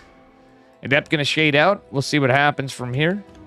Yeah, we're going to follow the rocks because that's what we do sometimes here in the Dave stream. We love those rocks, except for when we don't. Oh, nice save from Ratata. A little bit of a missed micro from the Adept from Estrella, but he's doing all right. He's going to take a little bit of health damage on the Adept. Oh, actually, he didn't for a minute, so kind of could have been a little worse. Does get a drone for his troubles, though, and it forced cancel on a spine. All right, so there is a pervert pillar on this map. Stalker is going to help with the wall. We got a sentry opener. Is he trying to force bullshit out of Rattata? What is this? It's kind of cool. I don't know. It's just so scuffed. It's cool. And that's no disrespect to Estrella. One of my favorite Protosses of now. But, and he's obviously the NA GOAT. And a good dude for always... Oh my god. Just a gentleman and a scholar. Let's see what happens here, though. Okay, it looks like a little bit like the Soul Train. And we do have Roach Warren going down for Rattata. That said, I kind of like this. It looks like it's like some kind of DT drop or something from the timing of the War Prism, but it's actually an Immortal opener. But the Immortal scouted, so I'm confused. A lot of speed links coming out is pretty good. So you do want a lot of Zerglings against this kind of build. Yeah, it's going to be pretty much a 2-base all in, but not really. Like he's just kind of delaying it out. It kind of, if he does what I'm thinking, it could be a lot of things, but he could be going for something like a... Usually it's a Sentry Immortal push, but you basically delay a third, but you could actually do a 2-base all in behind it. You could go Robo Bay. He wants to debate out some roaches, a lot of roaches. And if that's the case, it could be like a combination of the two. But yeah, it is going to be the Soul Train kind of push. That kind of style. Astray does pick up the 2 Adepts. They are pretty badly injured. Warp Prism takes no hull damage. He's going to evade. Still a scuffed wall. And that said, third Immortal is going to come. More sentries coming. The Soul Train hath cometh. It's going to be like slow zealots and such. No hull damage still to the Warp Prism. A lot more roaches coming out. A lot more speed links, however. That's why we get the slow zealots and the sentries, though. So Sreya is going to push across the map. Sadly, though, the Overlord comes, and again, the scuffed wall makes it a little rough, but you're pretty much all in at this point. Estrella does not look back at this. Oh, but he has to be careful. He doesn't want to lose Big Daddy Immortal. Lings are going to push across the map. Estrella's just going to continue on because he has to at this point. 2 Depth's going to shade. Try to buy some time. Lings are going to go here. Estrella's going to micro on 2 fronts there. And the Lings are going to... What the fuck happened to the Lings? 2 drones fall. Did he pull them back? 13 Lings and 7 drones. So Estrella's actually put some good pressure on Rattata. Like, they're just dancing at this point. But the Queen is ultimately going to fall. Forced a lot of transfuses. Nice micro. Dodging a bile segments off a Ravager. And these 2 Evo chambers are going to fall. The Evos are actually going to help Rattata, though, for the Broodwing. So Estrella, I hope he's cognizant of this. Like, it's just basically free shield damage and stuff. Oh, Corrosive Bile does hit the Immortal. A couple do hit some slow Zealots. Another Queen taken out. There's a lot of length. And the Force Fields and Guardian Shields are going to prevent some damage from this. But nice micro from Estrella. He's basically dancing as well as he can. It's a little bit of a tango. It's picking up to a bit of a salsa here, guys. This game is getting spicy as we go on. That said, it's not very fast units for a Protoss. There's no charge. There's no blink. Biles do hit one of the Immortals. Actually, a splash taking a little on the one on the right. All 3 are surviving for now. Most of the Lings have been dealt with. More in production, however. It's 3-base Zerg to a 2-base Protoss. Pylons update. What is Estrella doing? I didn't even notice this. This game is pretty incredible. We're hacking them up.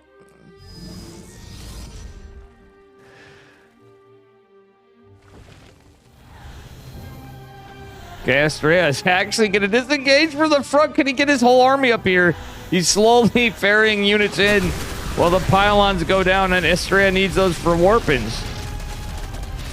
Even his last pylon, he's going to go push in, but Estrella is also... Oh, can he get in force fields? Estrella, pay attention. Oh, no. He force fields it off a little late. One of the Immortals is going to take one of the battery, one of the Corrosive Biles. Corrosive Biles are there for days. If we can deny Galil reconstitution, we may still have a game as long as the trades are pretty good. We'll see what happens.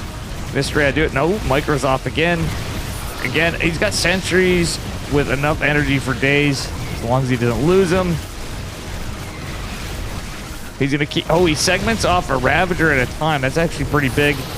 Galil Reconstitution is denied. That's road speed for the layman. For you up-and-coming Zorg players. Oh, another force field. Lots of units get in. Warp Prism is still standing there. It's mostly sentries warped in and slow zealots. This base looks like it's in a lot of trouble. 18 drones fall. It's 24 to 43 workers. 73 army supply in favor of Estrella, but that's a lot of Ravagers. Force field segmenting off Ravagers here. Oh my god, he's forcing Biles out. So with Micro and good damage, it's a lot of sentries in this army. Another Immortal coming down behind this. Estrella's doing it. He kills the main base. He's going for the spawning pool. Roach Warren still stands. Roaches versus Immortals aren't that good, but Estrella really has to make some big mistakes here at this point, I feel like. It's a lot of slow zealots, though. Estrella could probably actually forego some things and get a Twilight Council or something behind. I'd rather just see a... I think he should have got a Roboband killed the Pylon. Because when you're forcing a Zerg into slow Roaches and Ravagers, that's where Disruptors do be your biggest ally you can have in the game. Whether they're nerfed or not in this, because we are playing on the patch and new maps. But still, either way, they're still quite good, and they did revert the Purification Nova nerf a little bit. Estrella's just gonna do it. It's 112 to 54 supply. Roach Warren fallen. GG is called, and Estrella takes game number 1. Mamma mia, that was a spicy meatball of a game number 1. I'm surprised. Rattata is up hella late in Russia right now. But still, the Soul Train cometh. Estrella on that 2-base pressure. Coming in really well. Very, very good stuff.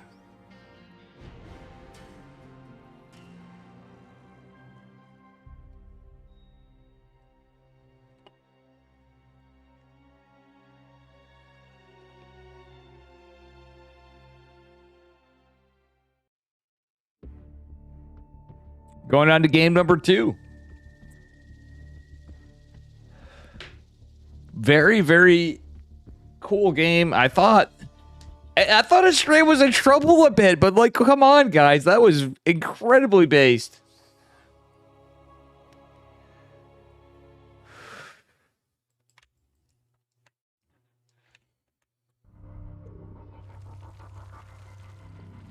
Spawning in the bottom right-hand corner of Babylon, representing Good Game Gaming.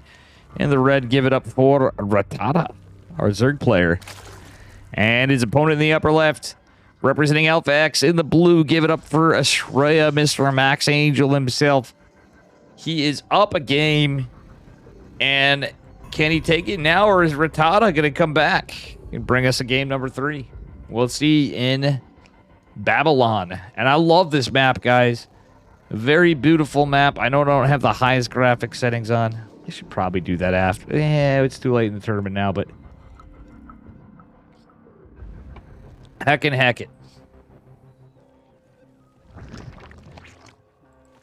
All right.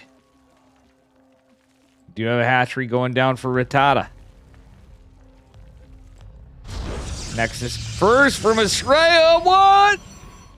Is he going to go Nexus Forge? Probably not, but he is going Nexus first in game number 2. This is going to be a spicy one for sure. Rattata's not cheesing. But if there was any time for a Zerg to cheese, it's on a Nexus first, I guess. Still, Protoss can do some stuff. It's usually just one, depending on the cheese. What is... Okay, he's looking for a proxy hatch. Oh, he kills... Oh, no, he kills the bird.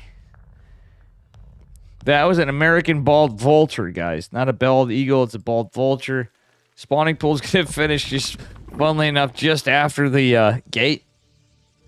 What the deuce? That's a 153rd base from Estrella. Guys, I just have a feeling this series is one I should probably send to Pig and Loco. Or, I mean, sorry, to ESL stuff, of course, first. But I think I might do that. And then immediately send to them. Because this is a banger. Chat, you're awfully quiet. This one, yeah. Finesse saw that too. That was a nutty game. But this one's even nuttier. Estrella is going next level. He's taking a hero build to a new meaning. This is 3 Nexus before second gate. And Ratata's playing pretty aggressively. He's got a slightly delayed third base with a metabolic boost faster again.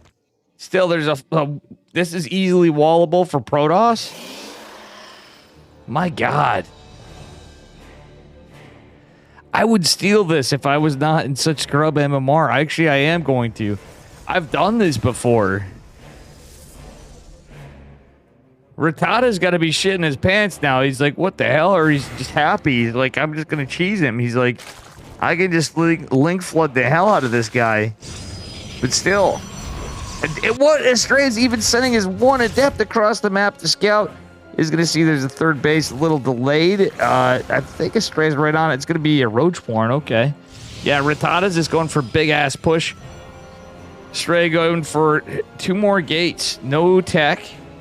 It reminds me a little. It's like Haas and Skillless combined. No, this is like Hero, Haas, Skillless combined in one thing. But this is some shit I would do.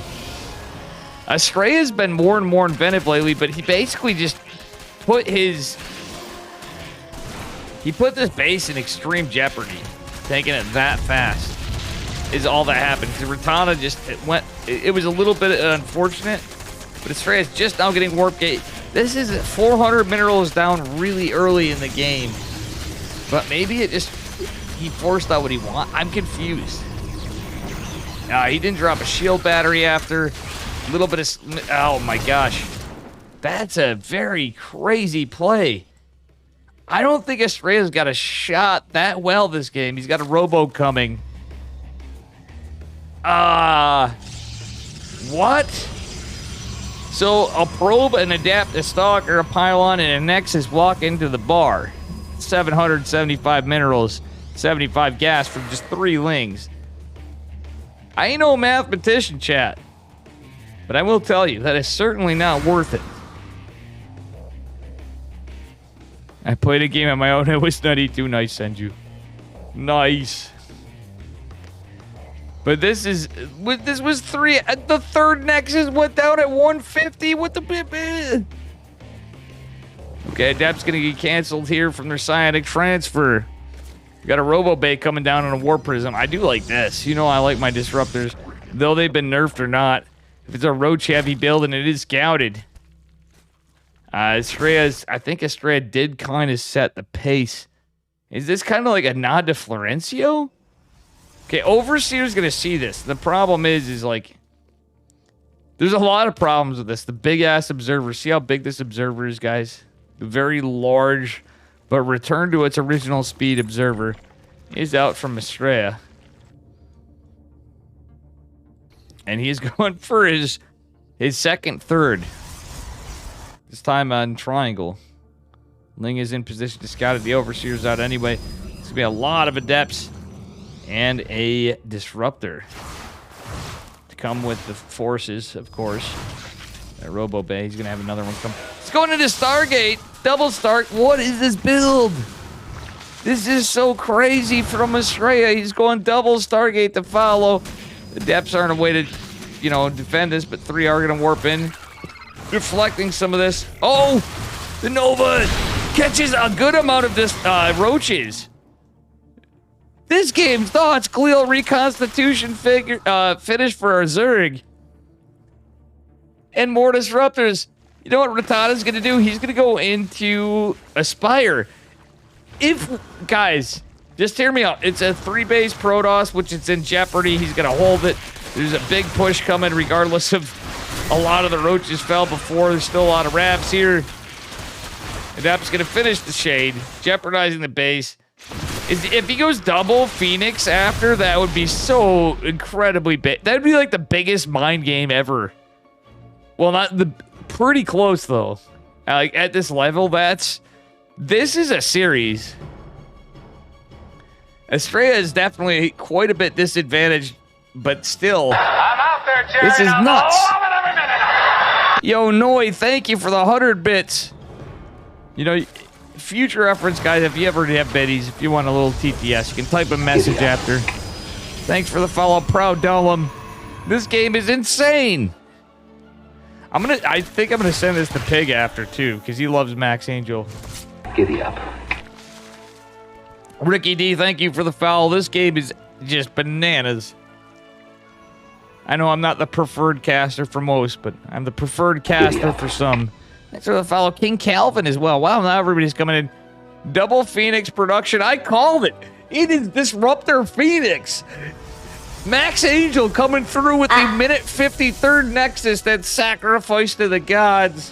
He is trading worse than the Zerg like a true Protoss. This has got Dave Testa cast written all over it because this is like, it's not a build, it's a Dave game. But it's played by one of my favorite Protoss players. Let's fucking go, guys. We don't see this. More Adepts. It's Adept Phoenix Disruptor. Rotterdam would be, like, loving this. I think I'm gonna, yeah. I think we have the best series of the night right here, guys. We could have, like, insane, great stuff, but the craziest series is right here, right now. I guarantee it. This is just incredible. Muta's just getting decimated. This is Estrella made Rattata take the...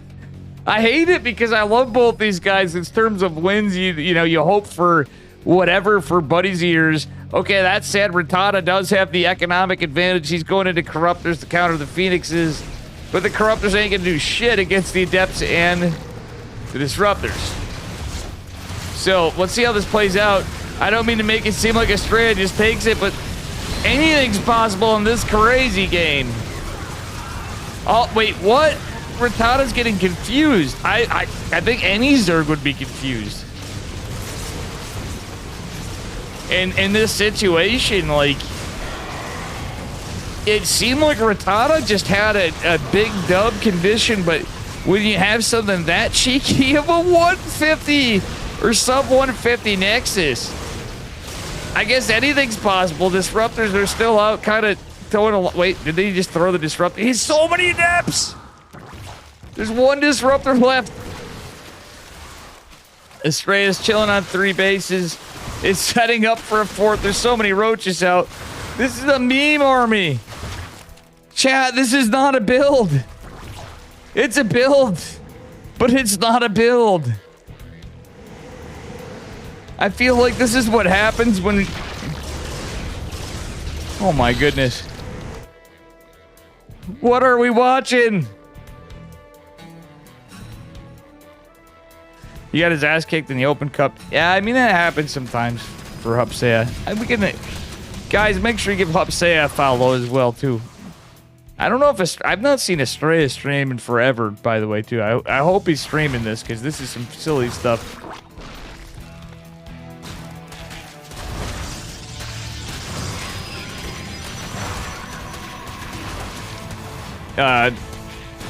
Man. Absolutely present price. Dude, Rattata is not... Rattata is a very underrated Zerg player. Fries and Pies. I hard disagree, but it is pretty fun. Yeah, I know what you're saying. As much as Fries and Pies gives me crap sometimes, guys, he's actually pretty base. And in the past, I forgot, we often agreed on many things. But yeah, in case you don't know, Rattata isn't just some scrub Zerg player. He's a very hard-working, tournament-going, try-hard. But he's not afraid to cheese. But like Estrella literally set the pace for this. This is like some really Chad Protoss. This is like, you can see the time in Korea from Estrella from this game, dare I say it. It's +1 Phoenixes, he's 3 bases, he's still not taking a 4th. It's 1150 in, it's a 4-base Zerg. I don't hate the position for Protoss. I really don't. And this is all Corruptors baited out. So like there's Stalkers in.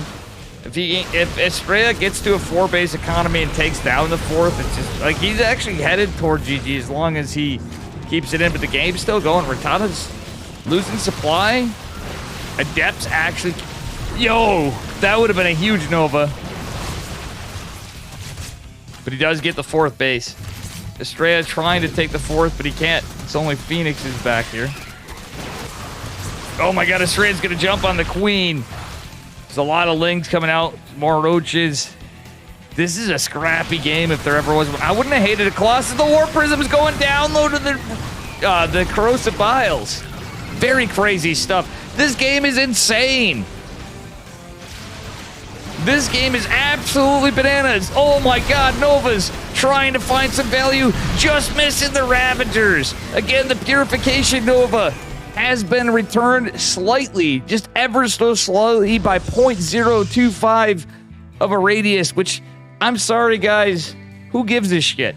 It ain't not much, but it looks so much bigger. It's like, it's noticeably bigger, but why? You can see it looking basically the same as before, and I feel like there is a little bit, you can tell there's a little bit of a difference, but not much if you're a Protoss player, and that's it. Giddy up. Thanks for the follow. Carnage, and dear Lord, look at this. The Nova catching some good value. Phoenix is getting damage over here. Rattata trying his best with Caustic Spray on the Nexus in the 3rd base. It is going down. Estrella never took that 4th. Rattata, meanwhile, trying to build a 3rd base again. Phoenix is getting great damage. 10 workers fall, 16, 17, and more. There's energy for days on these Phoenixes. But the Corruptors are returning. Blink is finally going to get in with +2 ground weapons. Or actually, yeah, it is +2 ground weapons for Estrella. The craziest series I've ever casted. GG! Estrella takes it. Let's go! That was probably the best series of StarCraft I've casted in 2023, at least I can safely say. Cheers to Estrella. Well played by Rattata. Let's go. That was fucking incredible.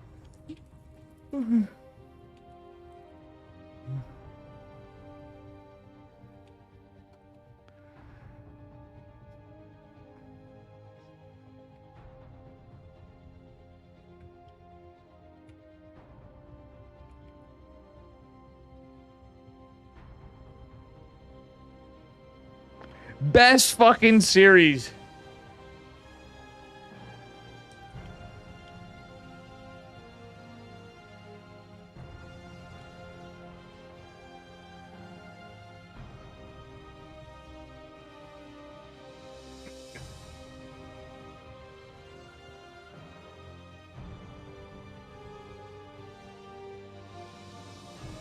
I totally messaged Estrella. Are you tripping?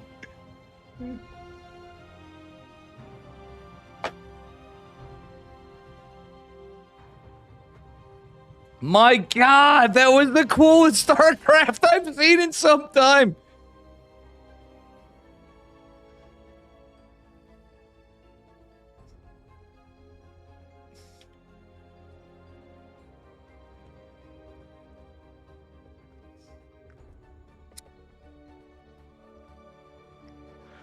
Oh, buddy.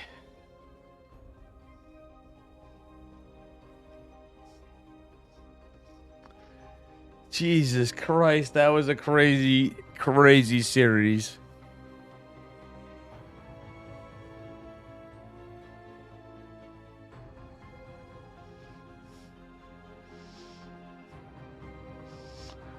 Let's go.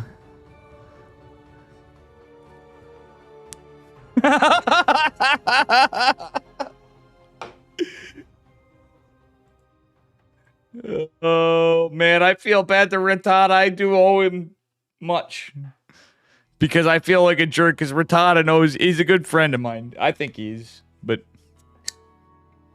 that was very rude of me because I immediately was like, "Let's go," is what I wrote after.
That game was better than a double rainbow. True. Oh my god.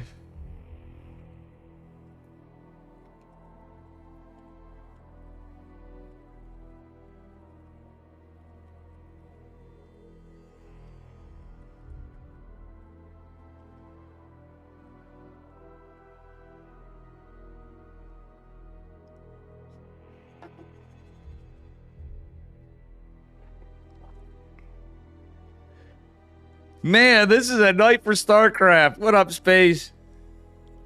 I'm sorry. What am I this excited over? That is just fucking incredible. Estrella thinks I'm probably nuts on that because I'm like, bro. Oh, man.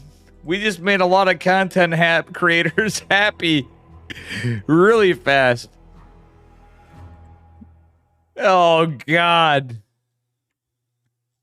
Now I'm not going to get the next lobby link.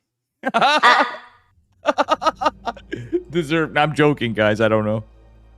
How you doing, Space, Gene, Denju, Cheese Whiz, TBD Forever, Fries and Pies?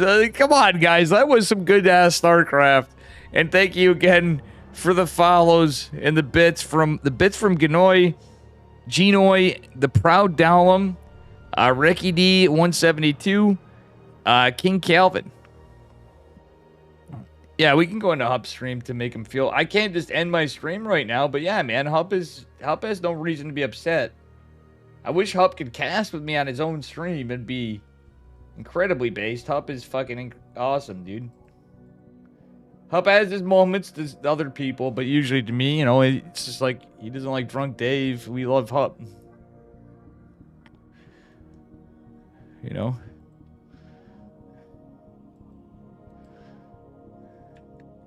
That was probably the big... The young man cast a Tater Tutor. You missed a hell of a series.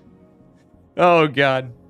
I know you guys are all over the fucking stuff now, but that made my night right there.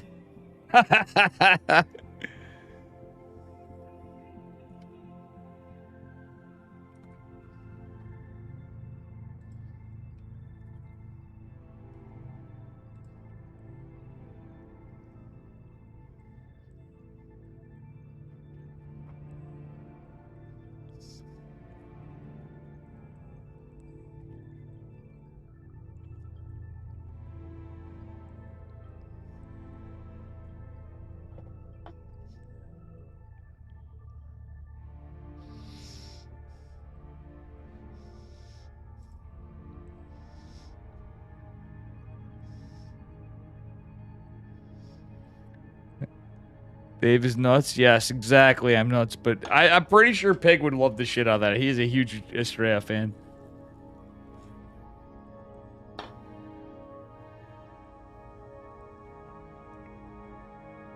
Where's the stuff? Like a dick. I hope Ristada's not pissed at me for the next, like, month. So Estrella's gonna go on to face... Wait, Dark Skillets, I could have caught that. Creator Cure is going on. Alright. Guys, I'm gonna take a leak.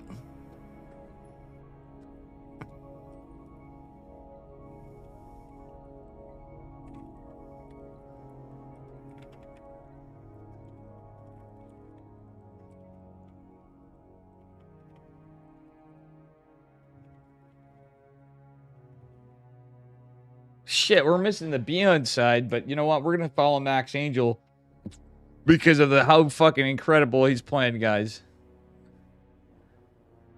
No Terran player, kind of not based though. Not as crazy as new build. Yes, Ray's new build order. I'll be right back, guys. I have to use the bathroom. I'm deciding to not go on the side of Pig and Bale. We're gonna wait and see the Cure Creator side of it. I'm just taking a minute.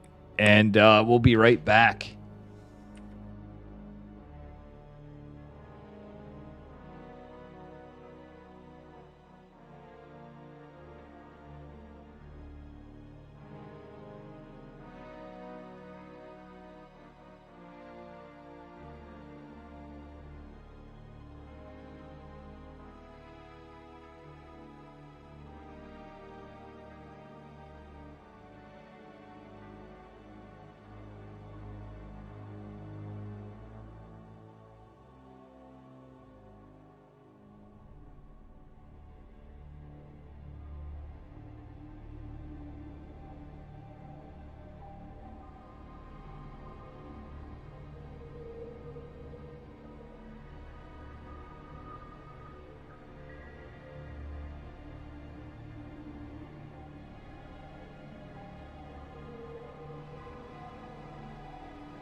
I just told Steadfast to cast it too. I'm like, bro.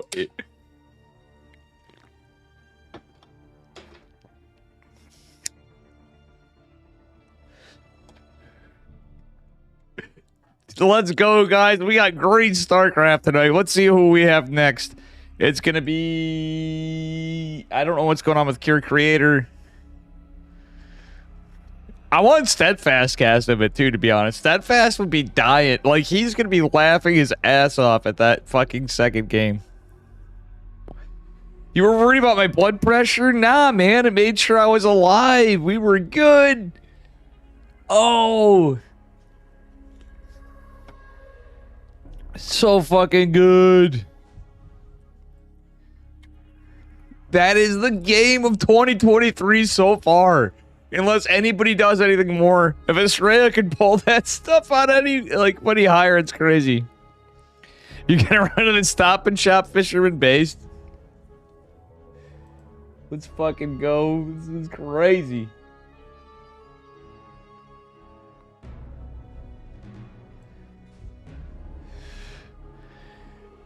My God.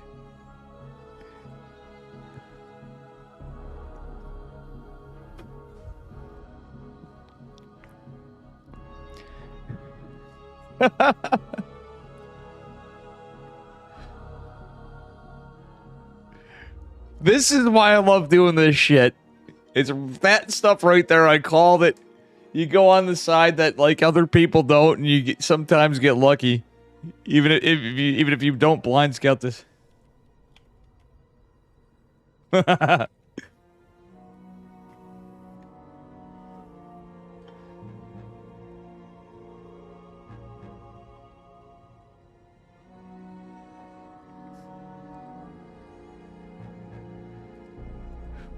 I have not been this excited, and I don't know, man. The last time I was this excited was the other day when we had the biggest scam train in a while.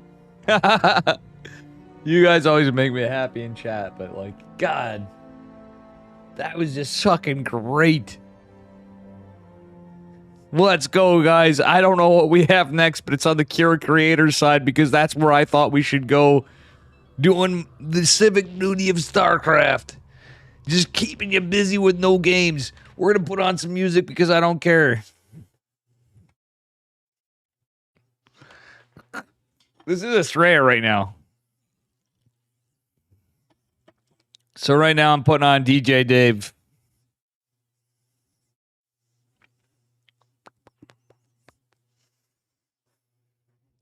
Well, until we get a game anyway. You're about to be cock blocked on music. Did I miss the series?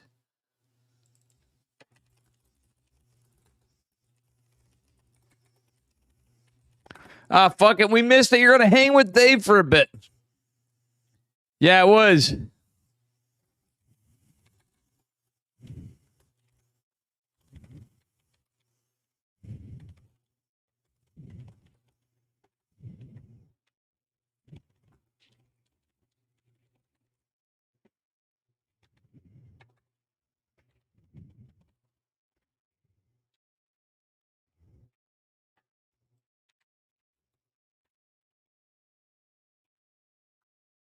I just missed the series.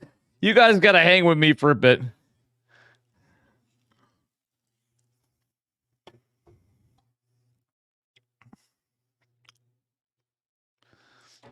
Dark Beyond semis on. All right.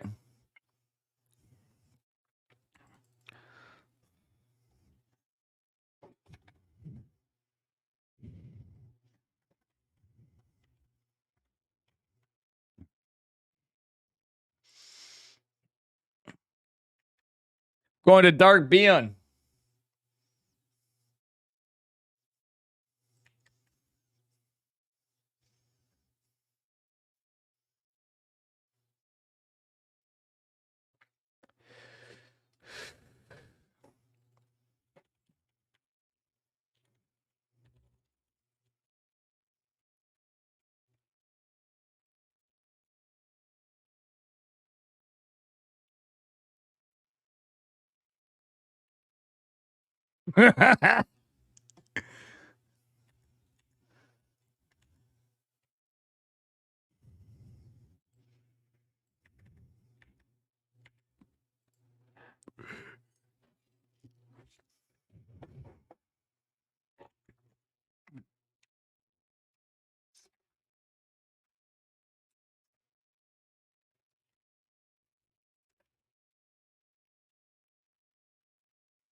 I actually was telling Bayo too to cast it, but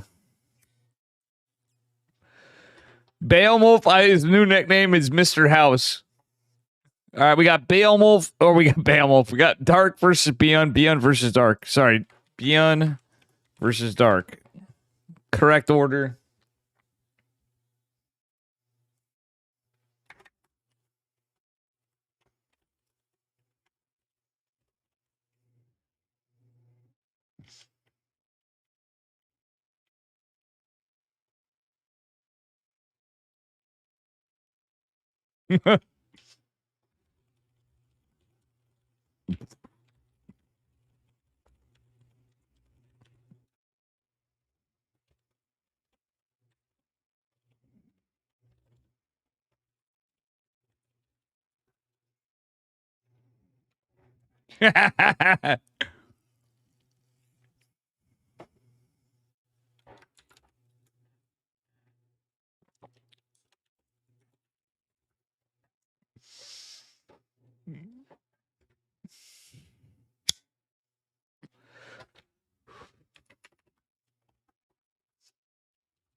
All right, guys.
Reza!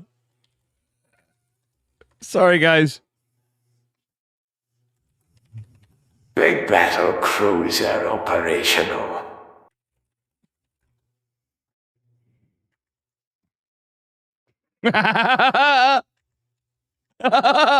Sorry, guys.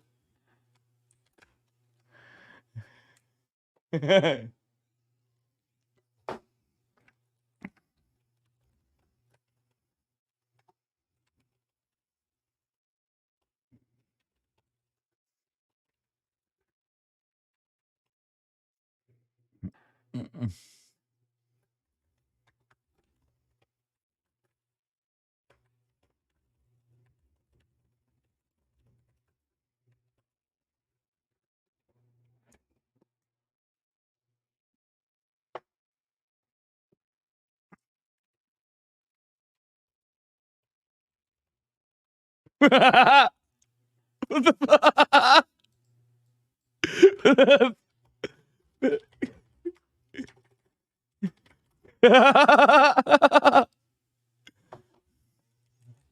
Sorry, guys.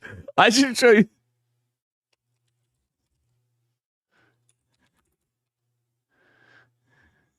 Boomerang.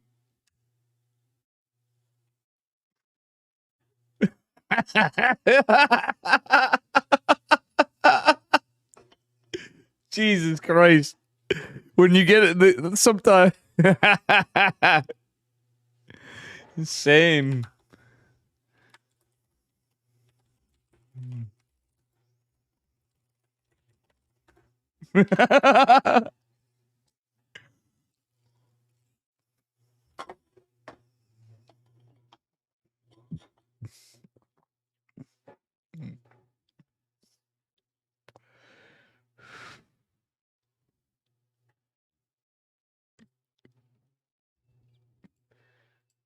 Much love the pig too, by the way, guys. He just cracked me up.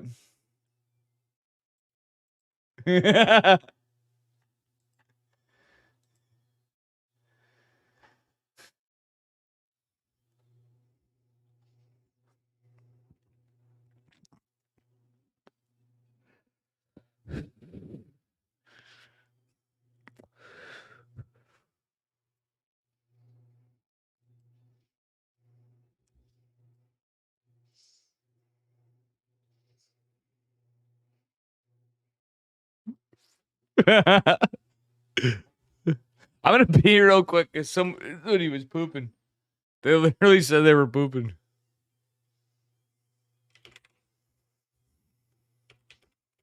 All right, we're gonna.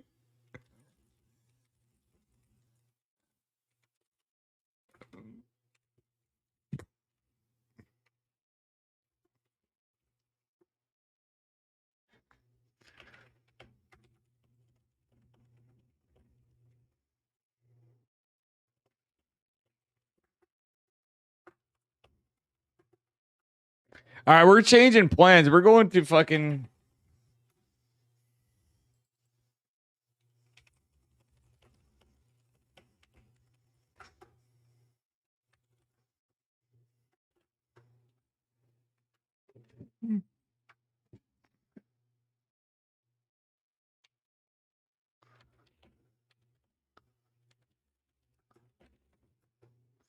Giddy up.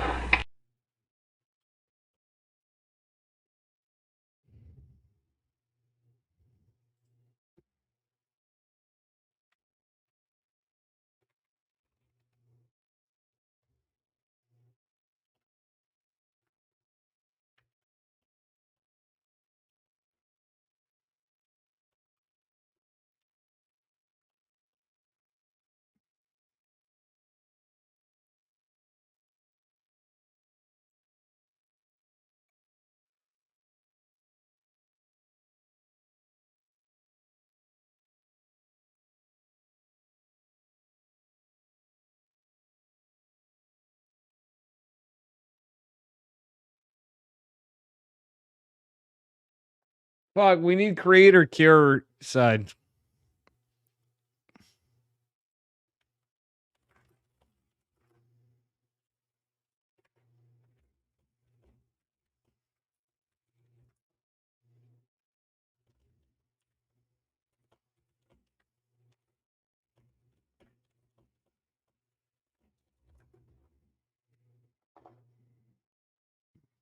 We're doing creator cure side. What's up, guys? Sorry. Thanks for the follow, Rusty Shack, by the way. We're going to creator cure side.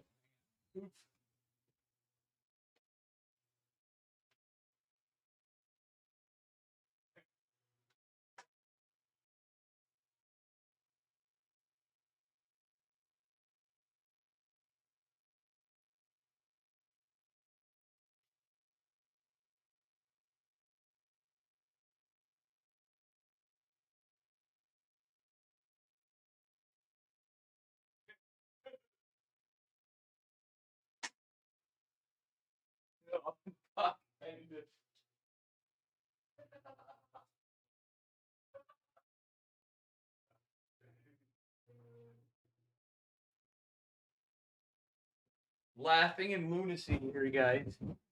Reza, indeed. I gotta see who has them. Shit.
Miss you too, Reza.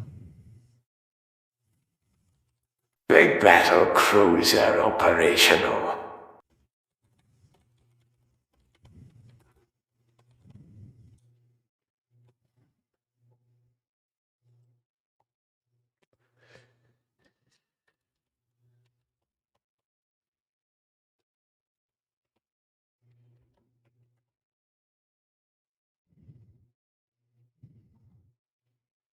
Oh, fuck. I missed the lobby.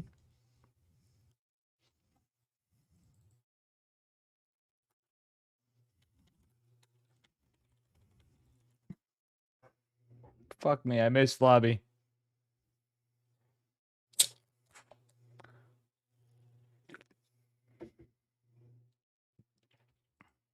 I guess we're going Beyond and Dark.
Am I? Or am I so sane that you just blew Your your cat, mind? thank you. Drykit1 just subscribe. Drake is a Chad. Bruh, smiley face. Drake, we're trying to get in to find out what was going on at that thing, and I swear to God I had him. Haha.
Backspace.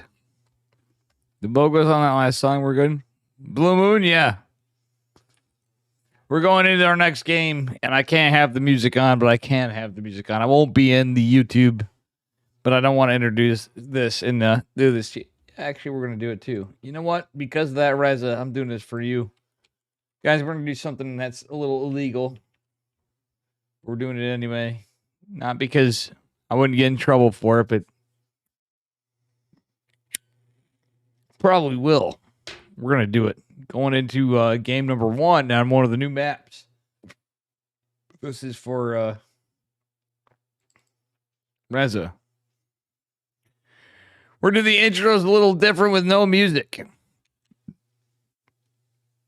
Wink, wink, not on.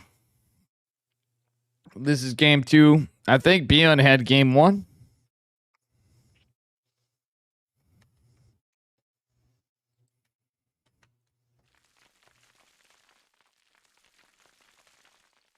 Oops, sorry. I don't know.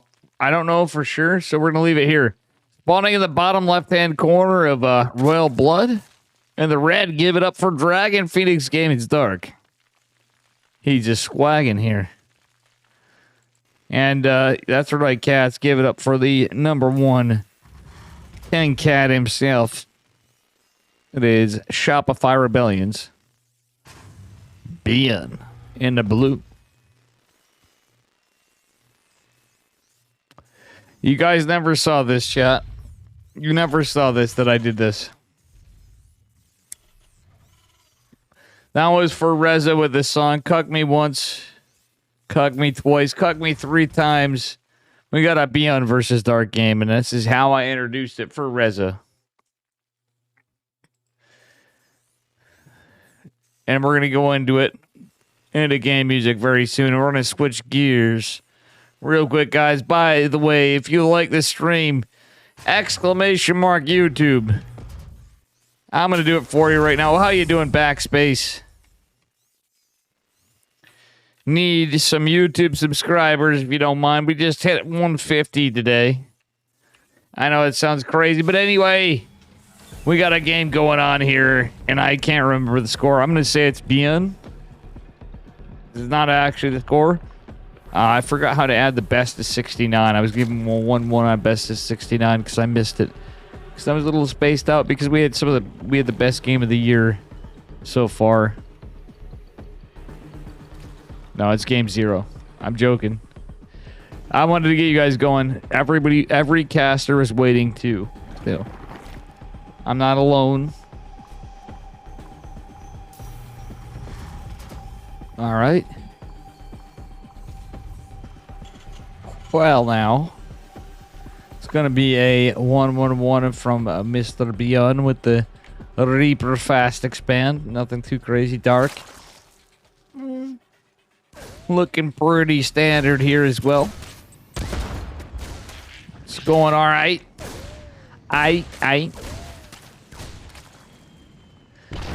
Is it though? He's going sixlings. Honestly, this reminds me. We've been seeing the sixling opener from more than just Dark lately, so I feel like this is becoming meta in Korean Zerg players. No, he got his hatch down. No metabolic boost. This is weird from Dark. He's got to be going for roaches. No, he did. Okay. He is not on gas. Yeah, he's just standing where he thinks is in his standard game. This is on the patch, though. We saw Hero Marine dabbling with things to test it. You sent me a thing and left me a challenge? I like challenges. I will look at your message.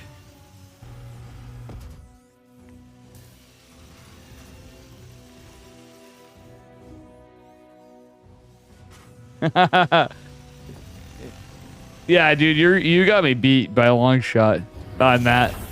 On that regard for like who could pull up the fastest, the quickest. Drukat is. I think you still have number one, man. After that, that's why I did it pro bono or quid pro quid, whatever the fuck. I don't know. We're reaching in the Rickyisms as a caster, and that's a scary thought, folks. But Drukat, I think, actually can get connections quicker than anybody for StarCraft. I might have some of the current players more than anybody. But if they go back, Drukat has like the biggest names for the longest times, way quicker than I do. I have some, but I think you just won. When I just looked at that, I'm like, dude, that's actually incredibly based. Giga Chad. Because sometimes I don't even think about it. Because I'm like, I don't even waste my breath on some people. Because I just get disenfranchised from even our own guys. You know what I'm saying? Anyway, third CC going down for this. But shout out to Drukat for winning the war already. I'm just conceding. Just because of how fast he was. No, I want to do this anyway. But Drukat, thank you for the resub as well for 17 months. I thought I said that, but just in case too. But just shout out to Drukat. Drukat may be one of the owners of Psystorm, but he does stream sometimes, and it's usually chilling on some whatever casual games he's playing, and he's just having fun, and he's a fun guy, and he's a good friend, and he is Kirktown too. So just as much as he's Psystorm, he's actually Team Kirktown probably just as much. Fun facts. He can flex on all of us that he's like, yeah, you know, I got all this and that, but at the end of the day, he's like, you know, I may or may not have been and be, your Drukat's been a really good StarCraft player for a long time, so you don't know. And all things out too. He's not just an owner. Like Dave sucks at StarCraft, but plays more games than anybody. You know, his bragging rights is he's actually had some remarkably amazing, good history in StarCraft. Like where people be like, well, you know, I did this and that. Even yet, he'd be like, well, not the games that Drukat's had. That said, he's also Kirktown. One in the same, two in the same. So if you guys get into Kirktown, remember you're also tied into a pro team, kind of. Actually, you are.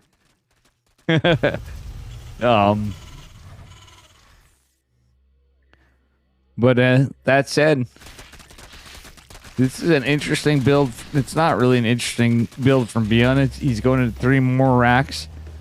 It's hitting like a 2-1-1 at an odd time. It's a 3-1-1, but it's very Beyond and Dark play. But when Dark doesn't go into some cheese,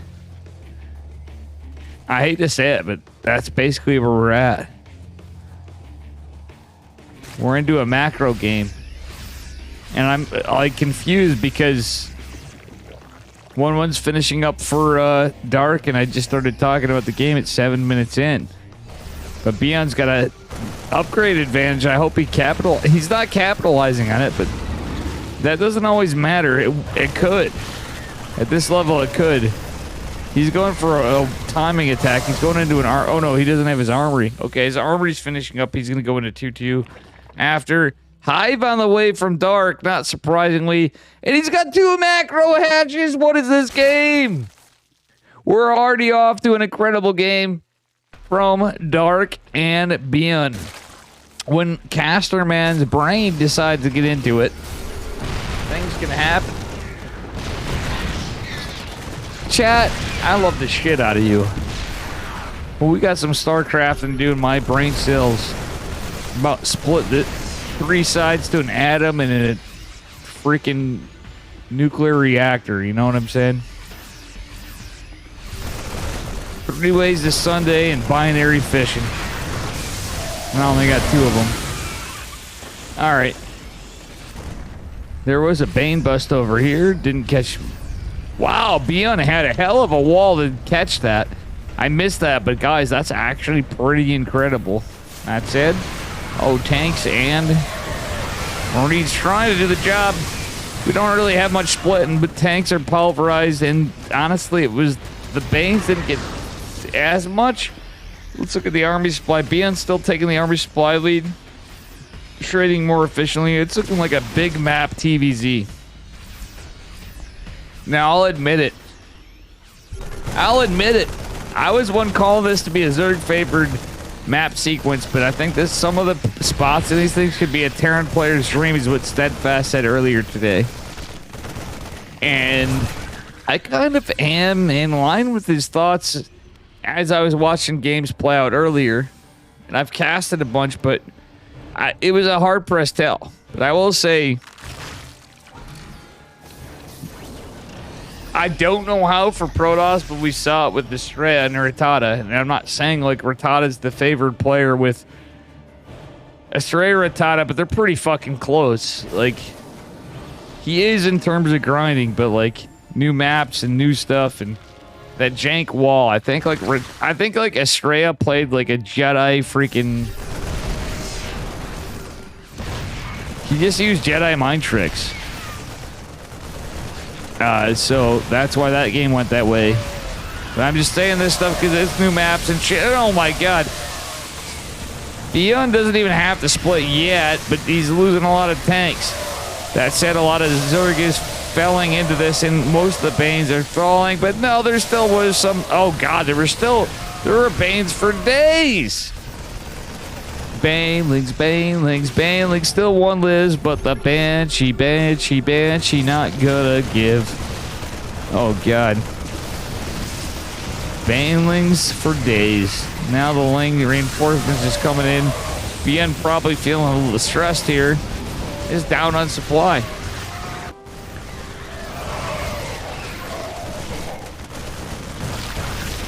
Dark coming in hot. This is looking a little dicey from either player. GG! Dark takes it. BN knows he just can't take that overwhelming horde of Zerg. We'd say swarms, but I'm feeling more like the horde for the moment. I'm going back to Warcraft. Oh, nerds in chat. Love you, Tater Tutor and Gene Sim. The Great Wall of BN. Well, Great Wall of BN was.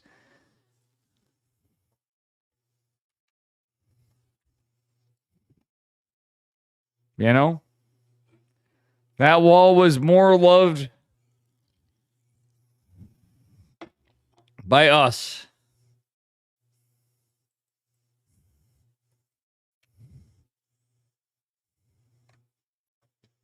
How many sides does a sphere have? Infinite. I think. 360? No, I'm joking. That would be a circle. And I really never claimed to be a mathematician. If you guys be like, well, Dave doesn't know that. Dave, I thought you were a nerd. I actually have my problems as well. And I'm not going to lie. It's on geometry. And that said, like literally, even as I got older, for some reason, no cap. Anyway, up a map in a really weird way, spawning in the bottom right-hand corner of Neo Humanity.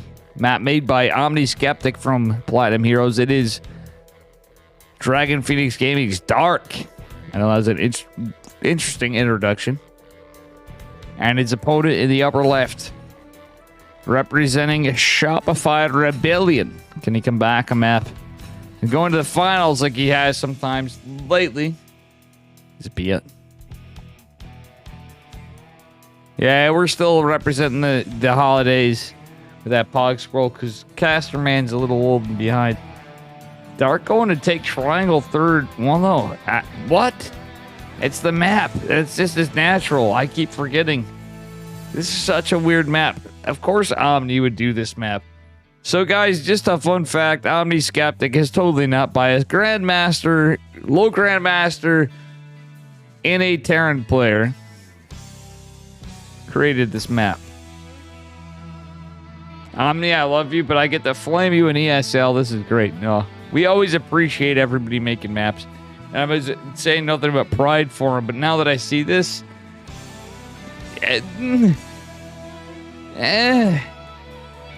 I see a little bit of a Zerg disadvantage here.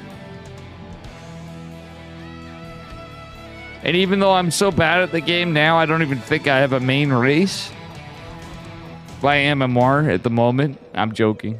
I really actually don't care because we know I ladder enough that it's going to be fine.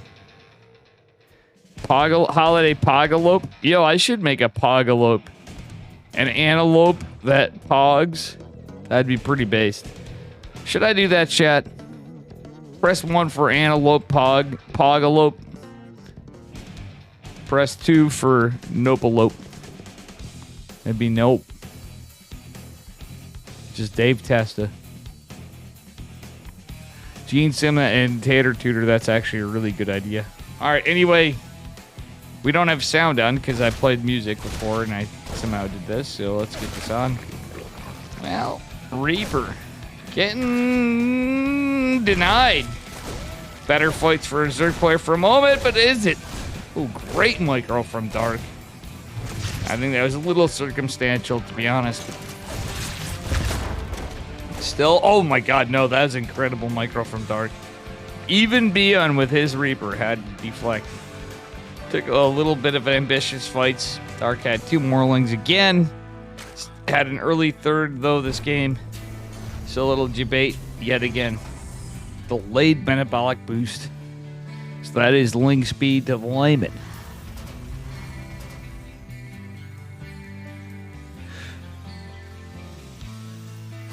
Alright, 3rd CC on the way. It's a 3cc build from Beyond. Could be a lot of things. I'm not going to say it's going to be Cloak Banshee. It could be Cloak Banshee and a Hyperflight Rotor Banshee. We saw Big Gabe testing it out tonight. I think Big Gabe did test a lot out, but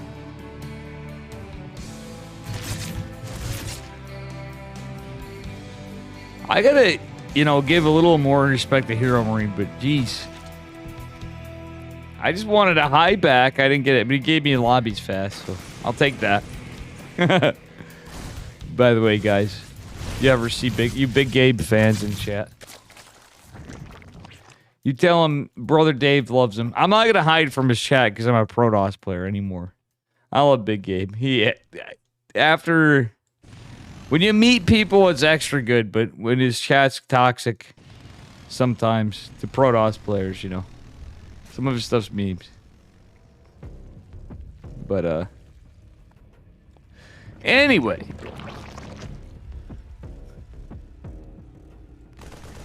Three CC build for Beyond. He's not landed it yet, but he's got that orbital. He's playing it safe, especially the map like this. We've seen some wanky stuff tonight. Let's see if we get a good banger series of the evening right here in the semifinals on this side. Anyway, that said,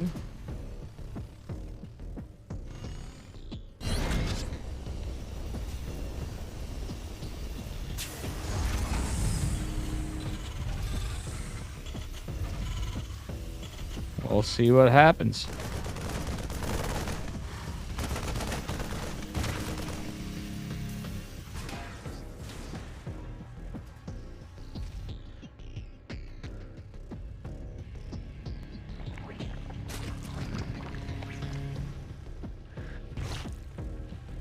All right.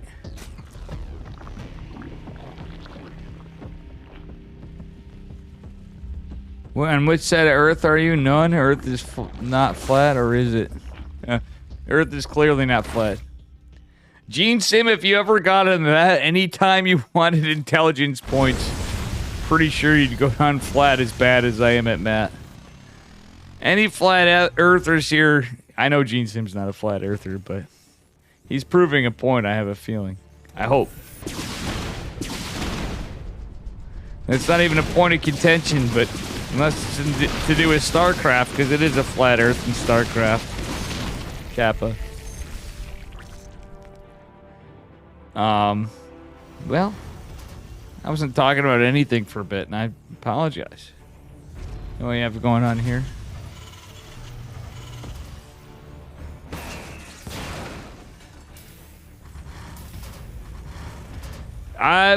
I see where you're going, Gene Sim, but yeah, when you're saying a side of the Earth, that's literally thinking too literally into it, though. Like literally, imagine if science thought like that, we'd never get anything done. That'd be literally like a matter of being a programmer, like where you take like 20,000 steps. What I mean by that is like the classic old adage of programmers taking 20,000 more steps. You take like 2 days to finish a 2-minute job. I'm not using the right term, but you know what? Gene Sim knows exactly what I'm saying. He'd be laughing at that one, I would imagine. I totally am on the same page, but I just don't think that is correct. At one time, I would disagree.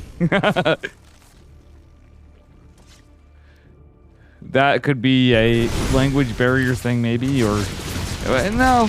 I think you you clearly are getting it, but you're literally saying that's a mathematics barrier thing, but that'd be more of a joke than what is understood in mathematics as little as I am a mathematician. You'd be like, well, Dave, you just said you're bad at geography. I'm trying to correct you. Well, no. Figure of speech.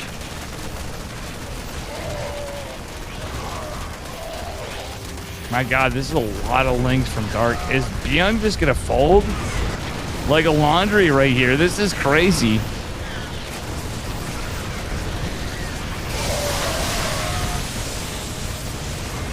I'm on the safe side of anyone. Elephant Man, how you doing?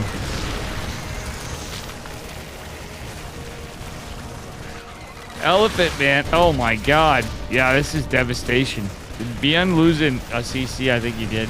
Oh my God, Bien lost the CC. He's being so aggressive that it's biting him. He has to get the job done now. And I don't see him doing it. He's got like a 2-1 lead against Baneling. Bien may have just thrown, and this is gonna go to Dark. We'll see.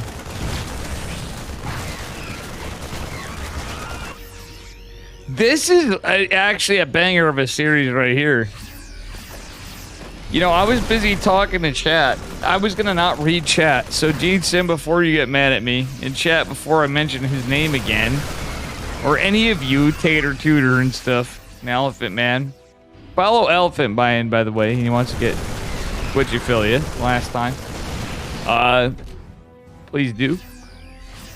Just saying he is Elephant Man 375X. Just wanted to say, this game, both players feel like they're so hyper aggressive. We're gonna hive on 3 bases this early. Going into +2 Carapace. This game's giving me a headache because I looked at chat and I'm like thinking about it. I'm like, whoa, dude, bruh.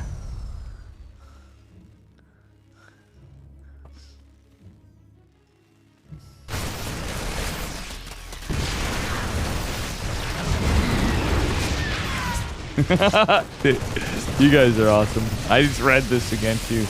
Sorry, I shouldn't. I said I was gonna read chat. We got pro games to cast, and I'm not doing it. Anyway.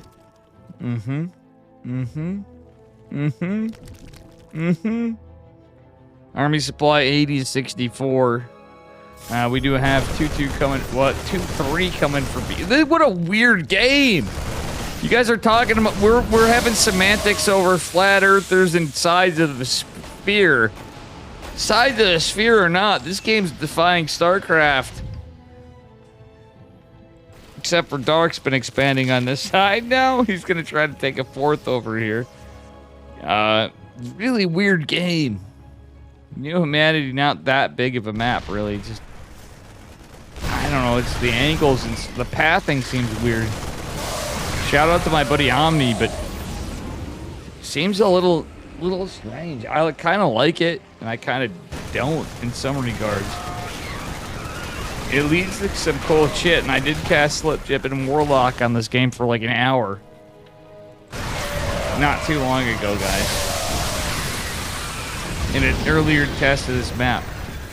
But like seeing this with Beyond and Dark, this is... You guys see this with the pathing, right? This is literally fitting right into the conversation. Thanks, you said. I shouted you out, Elephant Man. I didn't realize you streamed. I try to follow everybody. You felt slighted, probably, but I didn't know, and I think you might have mentioned it, and I might have been in the middle of a cast or something. So I missed it. Guys, make sure you give Elephant Man a follow. Globes the South. Vlad's like, oh man, imagine living down here. You like Southerners down here too. We just don't really appreciate the Dark again with the 3 macro hatch. Well, the 2 macro hatch. His main. He's not giving the map nipples. He's giving them in his main base. Kind of like a big flex. Is being pick up? He is going to pick up because he doesn't want to fight that Ultralisk and lose those Marines. BN being cost efficient, being on 3 bases, finishing a 4th. Dark has 4, I would say 4 base saturation, but they're both pretty even on workers. This game is going on pretty long, and it's a good series. Honestly, this has been a banger of an open cup. No cap. Very, very cool stuff.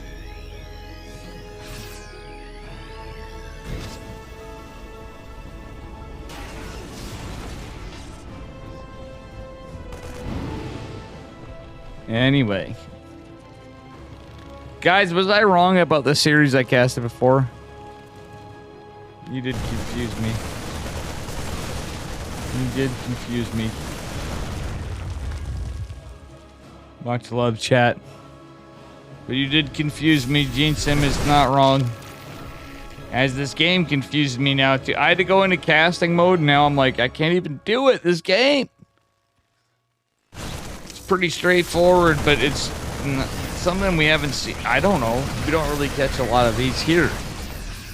Like this, I've casted Dark and Beyond plenty of times. Never saw this. New maps, new patch. And all...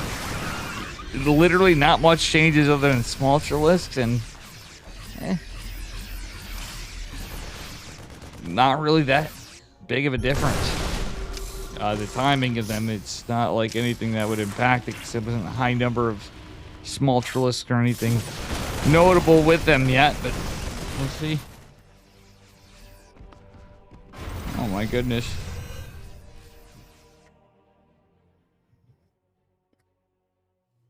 Elephant Man shouting me out. He's like, Dave. Nah. Thanks, buddy.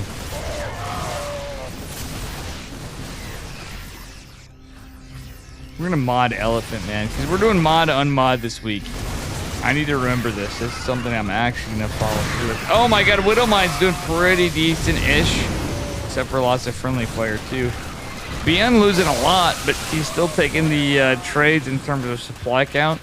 Though with Ultralisk on the map, now there's Infestors, it's Dark. BN should know this. He's got the Ghost Academy coming. You really want that late game against Zerg anyway, even if you end up not using it from the comp. As much, you're always going to want some Ghost and late game ZBT. CBZ, rather. On the Terran side, oh my god. Lots of Marauders, though, are going to make short work of the Ultralisk. There's not a lot for Infested to grab onto other than, well, other than Fungals. Fungals are what you want. And Pathogen Glands was researched a bit ago. Oh my god, another Ultralisk going down. It's actually huge. Dark TGs and Beyond takes game number 2. Very good game. Oh yeah, bot killed.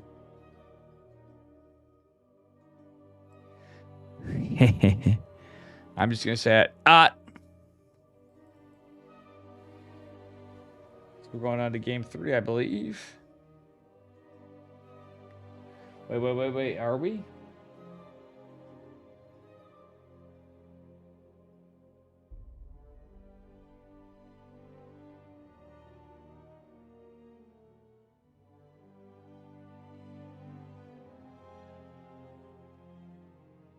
All hail, Robot Dave. How you doing, Duck Cuddler? I'm not a robot.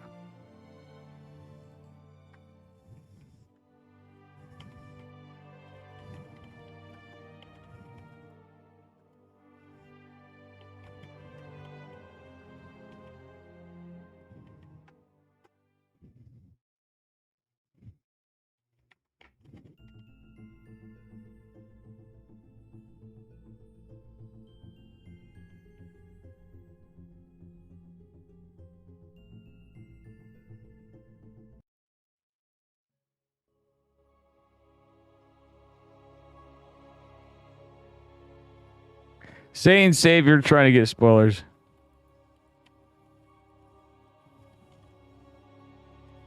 We're going on to game number 3.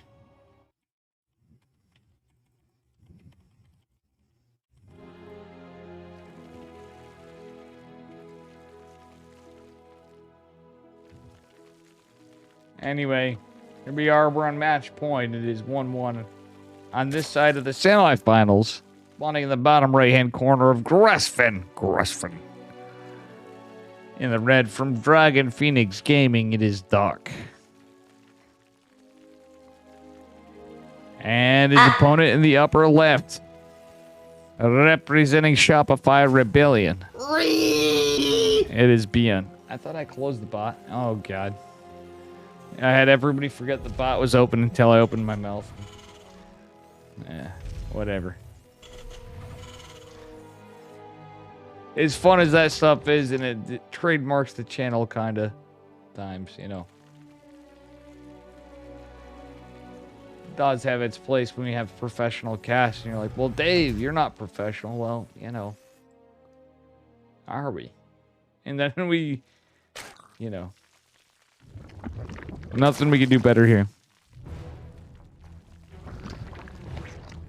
Infestors need more better. I don't understand. Poor Satan Savior. I understand what you're saying. You just liked Infested Terran, I think.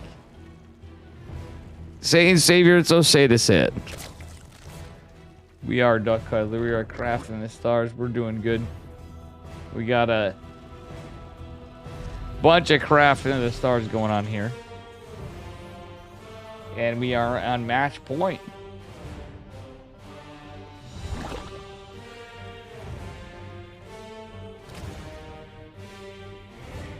And whoever wins goes on to the finals. I don't know what happened on the other side of this.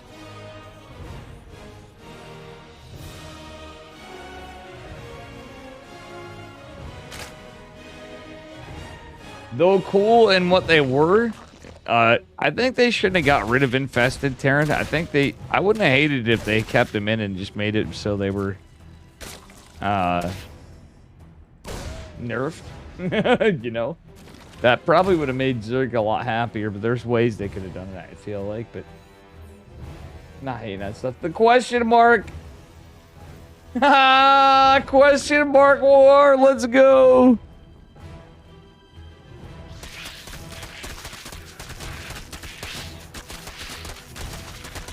Yeah. Satan Savior, you're totally... Read chat, please. Maybe you don't understand it, but you're talking to like 3 Zerg players in chat. We're not trying to pick on you. We're trying to help you. The Lurker is literally one of the best siege units in the game. Like, it destroys... It literally destroys, like, everything ground. The Lurker with upgrades is insanely good. But yeah, if you're talking about your games and you don't understand, you need to learn how to use them. It's just being honest, man. But I love you, Satan Savior. Lately, I feel like I've made you mad, but sometimes we need to correct you and just inform you that you've been playing like 3 years in the past, and we need to catch you up. Aw, much love, man. We're just trying to help because you're Kirktown, Satan Savior. Nobody can say you're not Kirktown because... It's population you. Thank you for the 400 bits, man. We're just trying to help. I'm trying to help. And other Kirktown members are trying to help. Duck Cobbler and Metamyth. Metamyth doesn't want to be... Metamyth, you should join Kirktown, in fact. He's a Zerg player. But you gotta understand, Zerg's gonna lose sometimes. Protoss is gonna lose sometimes. Terran's gonna lose. That's the spice of the game. If you just win because of a unit, that means the game is totally broken. You know, like you can't look at the race. You gotta look at the players and look at the game and see the cool shit that happens. If you don't understand the shit, maybe you don't enjoy it as much. But maybe you'll enjoy it more if Casterman describes it. Alright, so we have double eBay going on for Beyond, and that said, I'm gonna go back to it. Because I love the heck out of you. All of you. Anyway. 4th hatch going down from dark. And we'll see what happens here. Aliens pushing across the map. 3rd CC has landed on location from Mr. Beyond. We get the 4th hatch going down really early from dark. It's a really early 4th hatch, by the way. So, point of contention. If you're a Zerg player, what's... The thing about Zerg is getting that, in my eyes, in ZVT, usually it's a swarm style unless you're against. You're either swarm styling it, you're going into some kind of Ravager cheese or Nidus, you're going to base Muta, or you go into a swarm style play and you're going into Lurkers. But usually, swarm style play, it's a macro game. Terran's also macroing up. You're keeping pressure on. You're trying to do whatever. You're defending, but you're reacting. So Zerg's a reactive race. And even if the stuff's hard to control, there's a question, and it feels like a Jazz solo to me. Even if it's more coordinated than Jazz macro ZVT game. Sorry to say, Zerg and Terran players, it's more of a classical music piece in my eyes than Jazz solo or Jazz thing, but there's a call and a response. It'd be like more like traditional Jazz, you know. There's a call and a response, but ultimately you're reacting as the Zerg player, and the Terran player's forcing the issue at first. As the game goes on, the Zerg player can get damage done and whatever, but it's a song and a dance. In other words, was the meme.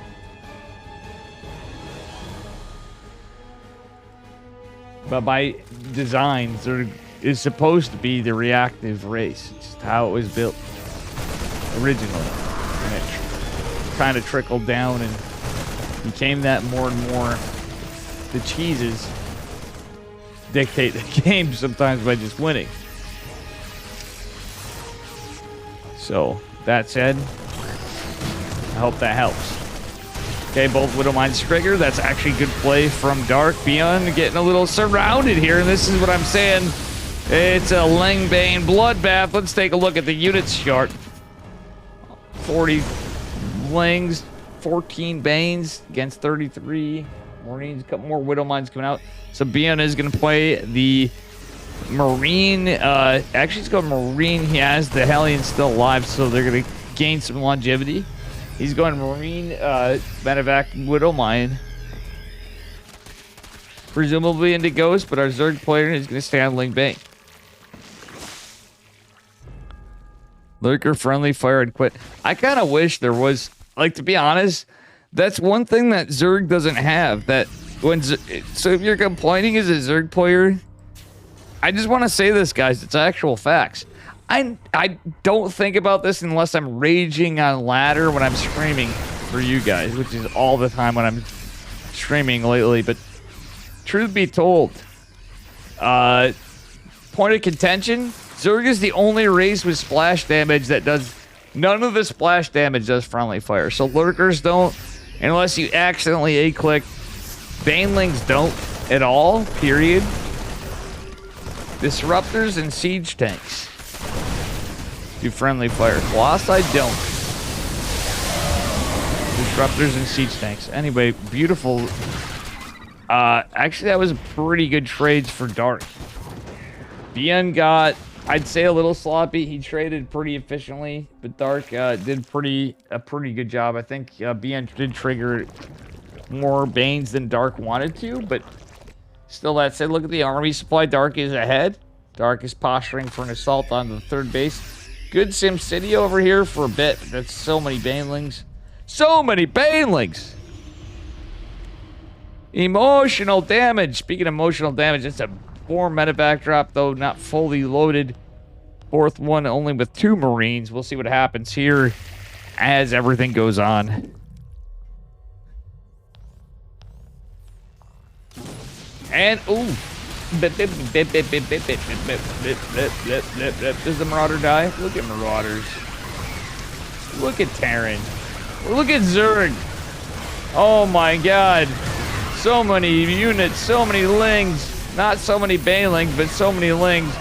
Decent amount of Banelings, to say the least, though. They are going to make their way to the natural. Will they get the damage? Oh, wait, what is Dark doing? Ling Run by does great wonders. Dark is... Oh! He is controlling them. He's trying to find some good catches. And, man, he just breaches all the doors everywhere. Taking out the entire wall on the third base. BN's now supply block down to 116. BN putting great pressure on the third base. Dark, but I don't think it matters. I reckon this is going to go a long ways, Sarge. Shut up, Lester. Zergling. Small type of dog. Anyway, BN is leading the army supply right now. It's looking pretty close in total supplies. 139 to 138, 79 to 62. Let's take a look at the upgrades. 2-2 to 2-2. And, well, Carapace plus 3 and away for our Zerg, so he's not totally behind. Going into pathogen glands right now, Dark. Oh, excuse me. It's not on its normal play style. 4 Vipers in the way, Ultralisk coming out. And we do have... Okay, it's not plus 3 Carapace. It is chitinous plating for our Ultras. We do have a 5th hatch on the way.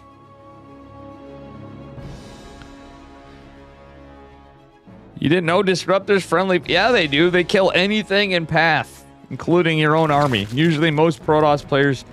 Thing is that they're using Disruptors. It's not just like a god unit that doesn't kill the own units. The joke usually is that Protoss players build Disruptors to kill their own armies. Usually in PvT is where that joke comes from, but...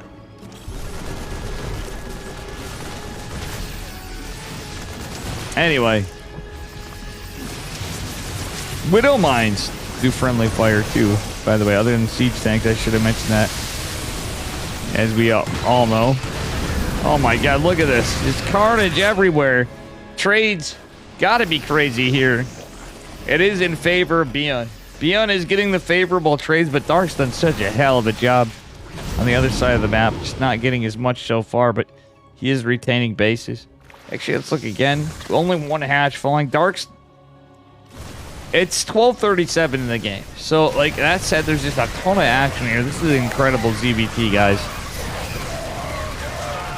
Alright, so adrenal glands have been completed. We are going to 3-3 for Dark. Beyond is and a +1 infantry armor advantage. He's going to have a +1, or sorry, infantry weapons advantage. He's going to have +1 infantry armor advantage as well, going to 3-3 versus 2-2. But Dark is eventually going to have that 3-3 upgrade as well for his melee and carapace. That said, does it going to matter? Beyond has the army supply advantage. There's Widow Mines peppered everywhere. Dark, he's still in this. If he just holds that side of it, he's getting counter aggression done. Little call and response, like I said. As we'd say in music, only 4 workers fall. And the push is deflected. Dark can't. I hope he doesn't push out into these Widow Mines. They're peppered a little bit of everywhere on that side of the map anyway, like I was saying. But that said, there's not a lot of bases the base did fall against. That was another hatchery for Dark to drop.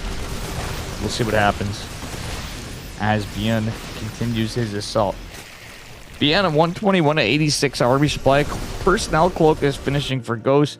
Infestor's just now coming out, and we are getting the Ultralisk, the Ultra Speed upgrade in just a moment.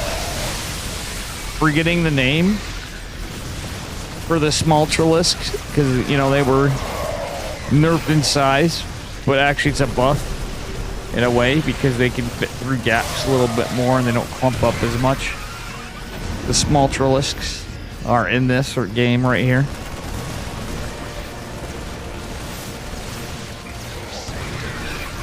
Ooh, beautiful fungals. Look at that medevac. Surviving with just a few HP. 12 HP in total. These fungals are coming down hard. Dark still might run pretty. It seems sloppy, but it's not. These guys are playing like a madman. And it's Beyond and Dark, and you can't get much higher on this type of gameplay. Truthfully, we're blessed with this fantastic EPT Open Cup. Curious to see what's happening on Astrea's side as well. But incredible games all around. That said, beautiful push going in from the northeast down. The 2 o'clock position base of Dark. Bien putting some good pressure on. We do have the hatch finishing up for Dark. See what happens, folks. Bien is looking ahead, but I don't think Dark's completely dead. He's mostly dead. Bien does have all sorts of advantages. Let's look at the graphs. He's been leading the income advantage for a while. Dark is certainly looking dead, but when you're that even and that close in this matchup with these units, the Ghost Out are certainly going to make this harder for Dark. But if Dark can get the best trades ever, he's still in this. And it's not impossible for that to happen. As of now, it looks like Bien is leading quite a bit as he's dropping CCs everywhere, like he was Widow Mines earlier as the notable thing. Widow Mines. Oh! Hello? Fungals. Doing good work, but not enough, because those EMPs actually destroy the shit out of those infestors. The game pursues BNOP. There's no response to this. Yeah, the response is Dark is looking pretty dead now. Dark held in like a trooper, but it's very possible Bien just takes the game right now. I've seen Dark come back from some crazy stuff, but I hate to say it, but this is something that I would put in Rainer's side. GG is called and Bien advances to the finals. Let's heck and go. So Bien takes it.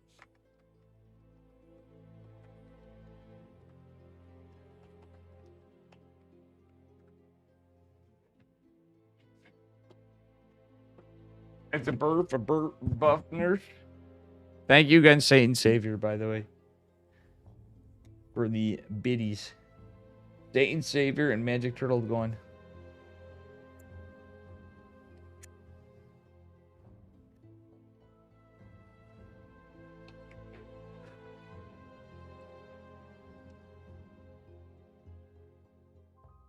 All right, we're going to be moving over to, let's take a look at the bracket. Let's take a look at the bracket.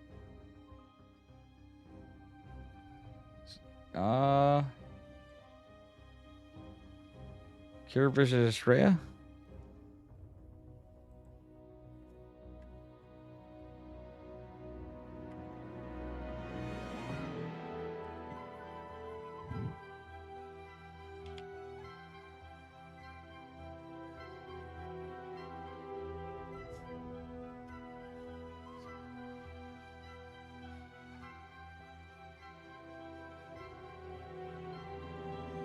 What's going on, guys? I will be back in just a moment.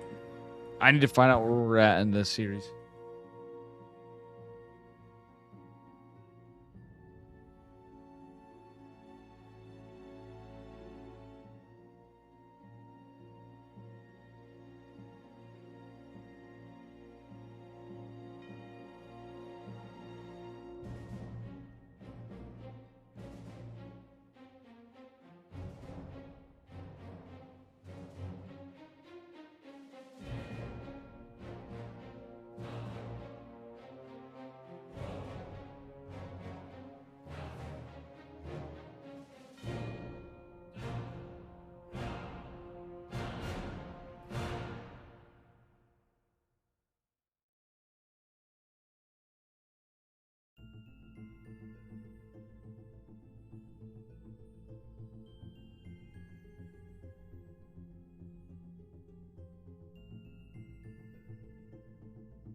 Well, guys, we're into the finals. It's Cure versus... it is Cure versus... Beyond versus Cure, rather.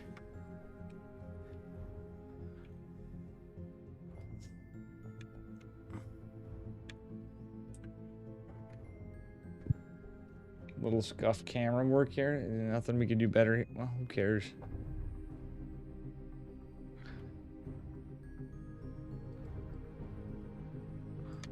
We have a TBT finals. Doesn't happen that often. So it should be pretty based.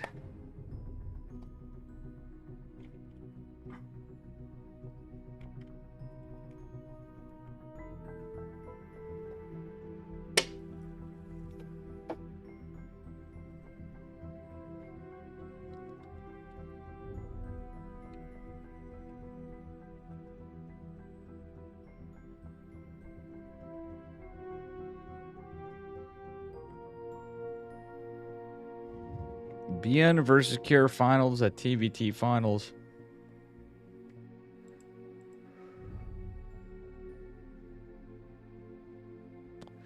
Straya did take a game off just as Dark did.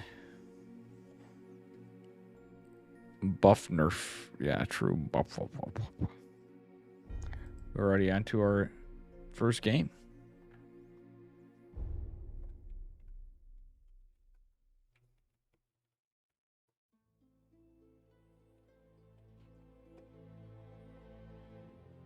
I think this is finals.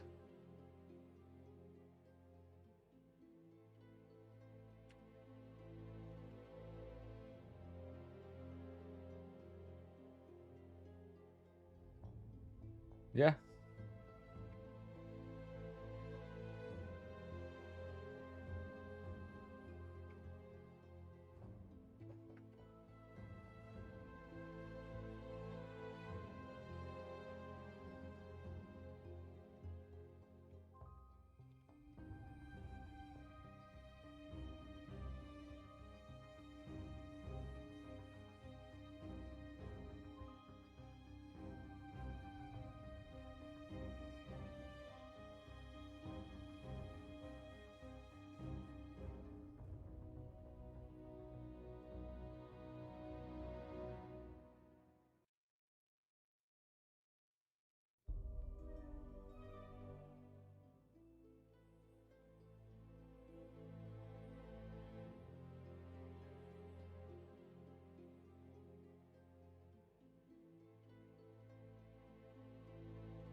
All right, guys, I had a little flub here. I screwed everybody up here for a minute. Please, how long is wait?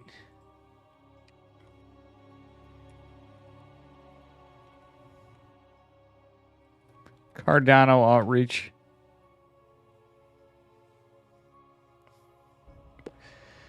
All right, going into our first game of the last games of tonight. Oh, shoot. Add a little flub here. Excuse me. It's flubbed everybody. Spawning in the upper right-hand corner of Ancient Cistern, representing Shopify Rebellion. In the red, it is Beyond. And his opponent in the bottom left, representing Jag and Phoenix Gaming. Give it up for a cure. And this is the finals. It's a TBT finals. As I said, don't get a lot of these that often. And it's a Korean finals on a American tournament. So we have been seeing a lot of Korean finalists on the EPT Americas. That's what happens here. Double gas from both players. Looks like a pretty standard TBT opener from any side of the globe. No proxy racks. No heads below the belt. It's on Eastern Cistern, one of the new maps. Again, this whole tournament's been played on the upcoming patch. Where it stands right now anyway, there's going to be more tweaks, I'm sure. Maybe, I don't know. I don't really have shit for insider information like I have shit for brains. That's not true, but they're usually clogged up with molten hops and bog resin. Bog resin. I said bog resin. Actually, bog resin there. What a drink. Graf, what did I say wrong? Graf, why are you still up? Okay, gonna be a factory opener from both. Graf, why are you still up? In 2 minutes you're still up, you're grounded. Graf may be my bro, but I'm just teasing you, Graf. Graf's like, wow, Dave's now like my uncle. I am like your uncle, Graf. You're growing cannon rusher, alright? We need to add water and sleep to you to make you grow to become Print F. Alright, Graf? We did catch Graf earlier. He did take a game off Epic. Epic played pretty well too. Graf did a pretty good job while he was in. Some pretty good stuff. Raven, how you doing, by the way? Sorry, I didn't mention you right there. Raven's name should be Baven for base Raven. Raven's like, that actually sounds really bad because I just thought about it and it sounded really bad. Okay, Reapers and Hellions, and we got a tech lab coming from Bia. Reapers and Hellions for cure, I should say, for a bit. So, ooh, going for the Widow Mine style. Actually, it's a play out of the book of Beyond, ironically. Originally, Cura. Obviously, a long standard in the games. Graf, are you really with us? Are you really with the team Beyond Kappa? No, I mean, like, I don't really have a team vested interest, but Beyond happens to be one of my favorite Terran players of all time, just because what a grinder, man. Beyond is a serious grinder. We love the grinders on Dave's stream. The Beyonds, the Geralts, the Christianers, the Ratatas. I know Ratata's probably mad at me.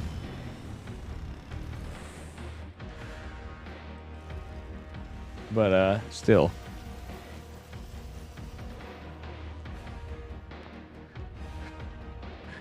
And, that said, this game's starting up.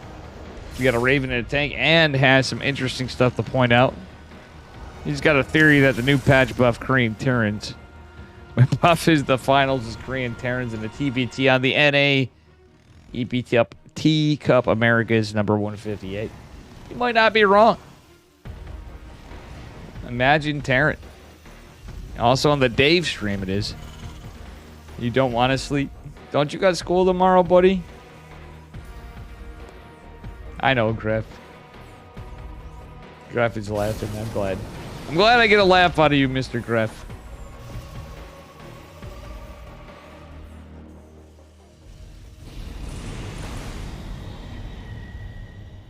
I only have one nephew in Ukraine, and that's Griff.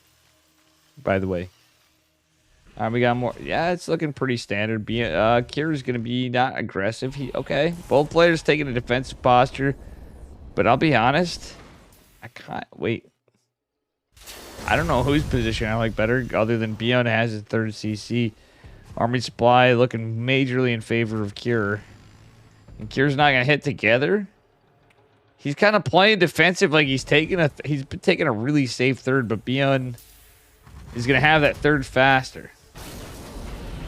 And he has the tools to defend it, I think. It depends on position. It depends on how Kier goes. But being that Kier's okay. It's a timing attack. I'm now liking Kier's assault. Bien is going into stim and 1-1 for infantry weapons and armor. We'll see what happens here.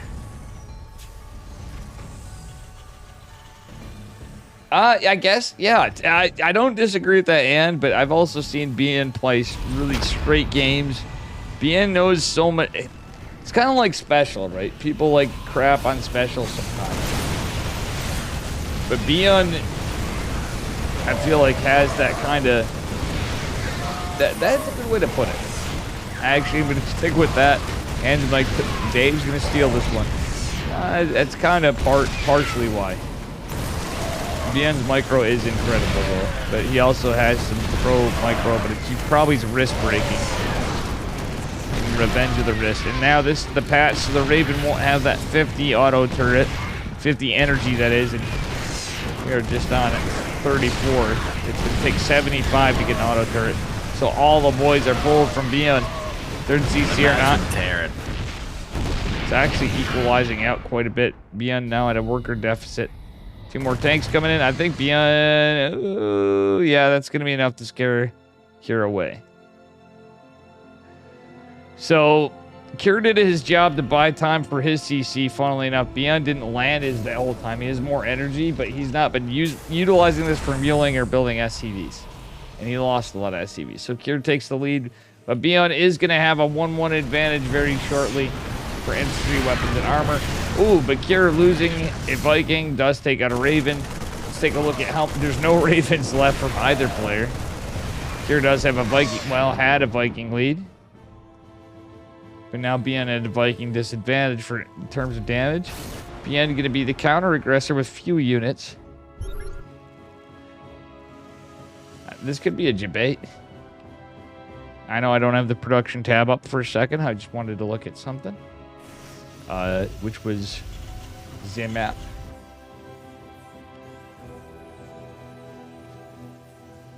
You going to... Oh, congrats, Graf. You graduated from high school. You're going to college the 15th. Bien takes game number 1. Oh, it was conceded very quickly. Let's go. Great series.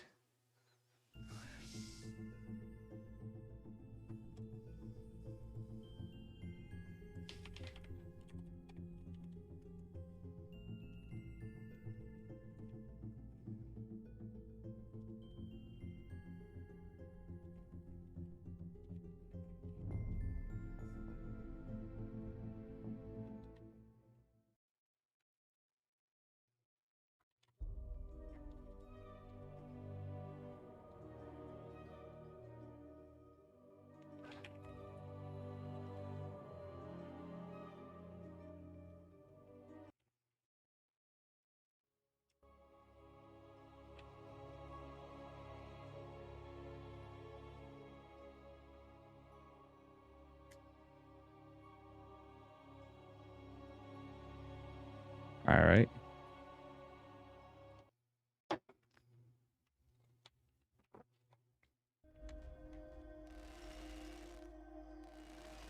All right, guys, here we are. Going on to game number 2. Spawning in the bottom right-hand corner of Dragon Scales, representing Shopify Rebellion. Hoping to take it in a 3-0. Is he gonna? Give it up for Bien, the man, the myth, the Reaper Man. And his opponent in the upper left. Give it up for Dragon Phoenix Gaming's Cure in the blue. How you doing, honey? Right. Vlad's still here, Gene. Everybody, thank you guys for sticking around, coming back, or whatever. I decided to stick on tonight, and I'm very glad because we found so far the series of the evening. We'll see if this one ends up being lots of good games tonight, really. But let's be honest, the hype was real for my boy Maximus Angel. Here, what the fuck? What the fuck? Here, Graf, I love that you're learning the other matchups. Like, Graf's like never gonna not cannon rush. Watch Graf. My hope for Graf is that one day he stops always cannon rushing and he learns like Grom. And he's not always a... What I love about Grommy is Grom is not always a cannon rusher. Graf one day may become that. Graf could become the next Max Pax. And even as everybody goes on to Stormgate and stuff, and there's still a little bit of holdouts to StarCraft left, I plan to go on a bit, you know, we'll see what happens. I got my hopium, but we got StarCraft needs love. It's 2-2 on gas for Cure and 3-0 for Bion. Interesting. Has his second gas built, but hasn't started saturating that one. But the split from Cure is honestly more gas efficient, obviously, than not mining one. But still, even if you were like 4-3, it'd be like, why would you have built that? It's more efficient than that in either case. Bion going to take his space on location just a smidge after Cures, which finished first, or dropped first, I should say, but it's pretty inconsequential other than what happens in aggression. Equal army supply, equal. Yeah, it's literally pretty much even Stevens for what's actually happening. Other than the fact that Bion is going for that reactor, so should maybe be a little more aggressive slightly. He may opt not to be.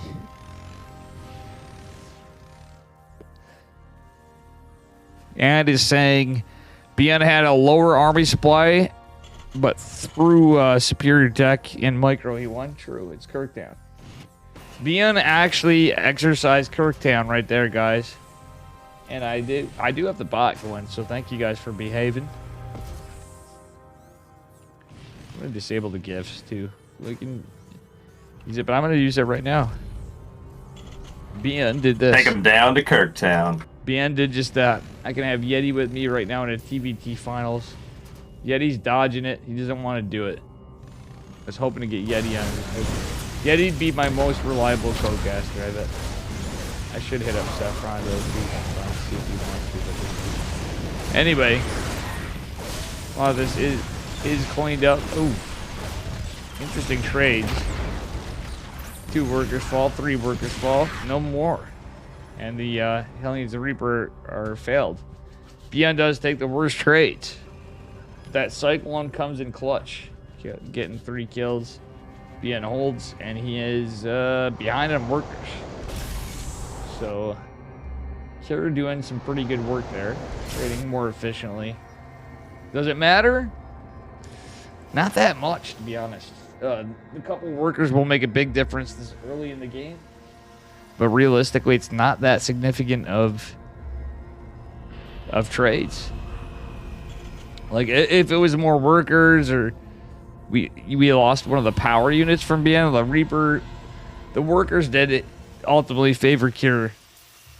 But at the end of the day, the fact that Bion kept the Cyclone was big because it prevents drops, it prevents cheekiness. He has something to contest it, even if it doesn't prevent it. It's pretty good.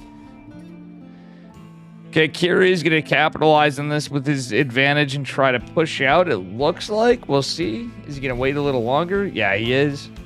He's going to send an SCV to... Oh, no, he's going to take a third base. Bion, in the meantime, has already started his 30s, halfway complete. 3/4 of the way complete, actually. Bion doing fantastic on his macro game.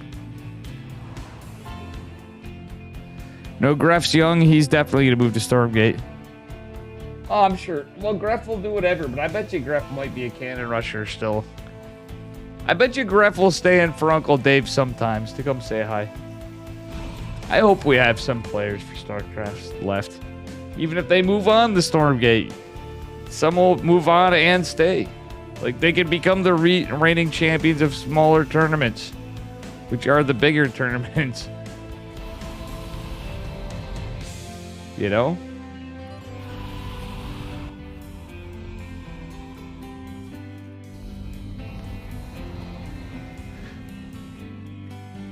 So that's it. 3 Ravens to 2 Ravens. I'm not sure. Folks, I ain't no Albert Einstein. I think I know who wins this one. But, oh! Clutch. Interference matrix from Beyond, but he lost 14 workers. I think this game might be over pretty quick in favor of Cure, though. Beyond doing God's work and holding. Auto turret going to catch. Oh, man.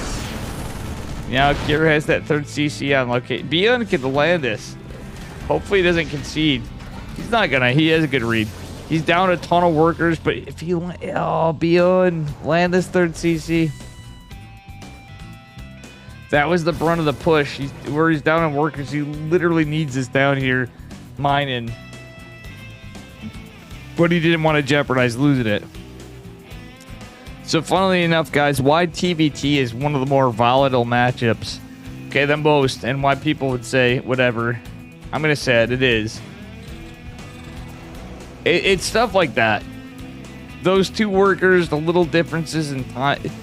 The little differences earlier on make a huge difference in scaling if you capitalize on it. It's usually at this level, but we see it happen on lower levels when people notice.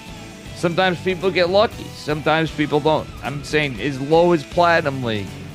Usually nobody even goes for a Reaper in Platinum League, or they go all Reapers. But I'm saying, like, in TVT, it is a extremely coin flippy matchup. Look at this. There's double gas done from Kieran now. He's able to capitalize on all this. So Beyond's going to go for it. He's going to hope to use his micro and get as much value out of these few units as he can. He's got 2 tanks. He's got a few Marines. And guess what? I think that was scouted. Oh, and it's scouted now, definitely. Drop is going to be denied. He's going to keep Kier busy, but Beyond's going to have to be careful. He's going to retreat back. Kier now going for a double medevac drop. Beyond does not know that's there yet. Actually, I think Kier's respecting it. Sensor tower is kind of like a... It's not BM. It's like it's literally just flexing that, like, I know you're there, and it's serving its purpose. It gives a double purpose, I feel like. I'm not assessing the psychology of Cure versus Beyond. Don't worry. I'm not a Terran player. I can't do that. And nor would I. I'm not a psychologist. Come sit on Uncle Dave's lap. And, oh, God. Vlad. Vlad! That's not where I was getting at. Mamma Mia. Raven coming back and does have enough energy for any ability. It's how he chooses to use it. Beyond looks like he's in a really rough spot. I'm not going to lie, guys. This looks like Kier's going to take this game pretty soon. Kier is pushing on the front line, but behind this, I just wanted to distract you and debate you. But guess what? Kier getting some solid damage. GG. We're now 1-1. And no, I don't want anybody dancing in my goddamn lap. Sick bastards. Except for Vlad. Wait, what?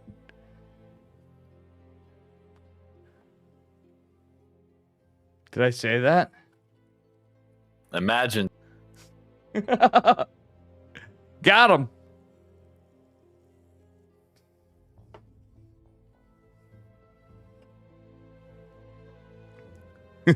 I can't be mad at any of you guys, but especially Vlad. Vlad has his introductions to stuff after, but when you meet him as a friend too, nah, man.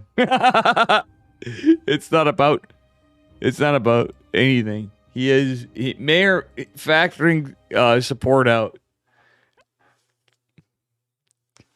That was the best fucking GG. I concede to that one. You have to sleep now? I might have to invent a non-stoppable TVP push if I... Marines get nerfed the next patch. It was... Okay. Well, good luck to that, Senju. Good night, buddy. I don't even know how old Senju is, but I just know he's incredibly nice. But Vlad comes in hard with the hand. All right, here we go. Going on to game number 3. Spawning in the bottom right-hand corner of Gressfan. Representing Shopify Rebellion, give it up for Beyond in the red. And his opponent in the upper left. Representing Dragon Phoenix Gaming, give it up for Kier in the blue. All right. Well, we got a few more games either way. Either player needs to win 2 games to win. Could take us 3 more to the end. And Dave needs to take out his garbage chat. Please remind me.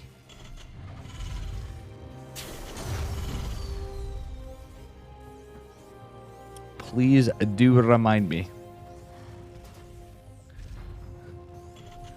12 Marines, 3 tanks. Am that I? sounds good. Or am I so Torchion, sick thank you that for the just 19 blew your months. mind? And the Patreon. Subscribed. So I have It's a really sad Torchion thing and to Vlad as build my... 2 sensor towers right next to each other.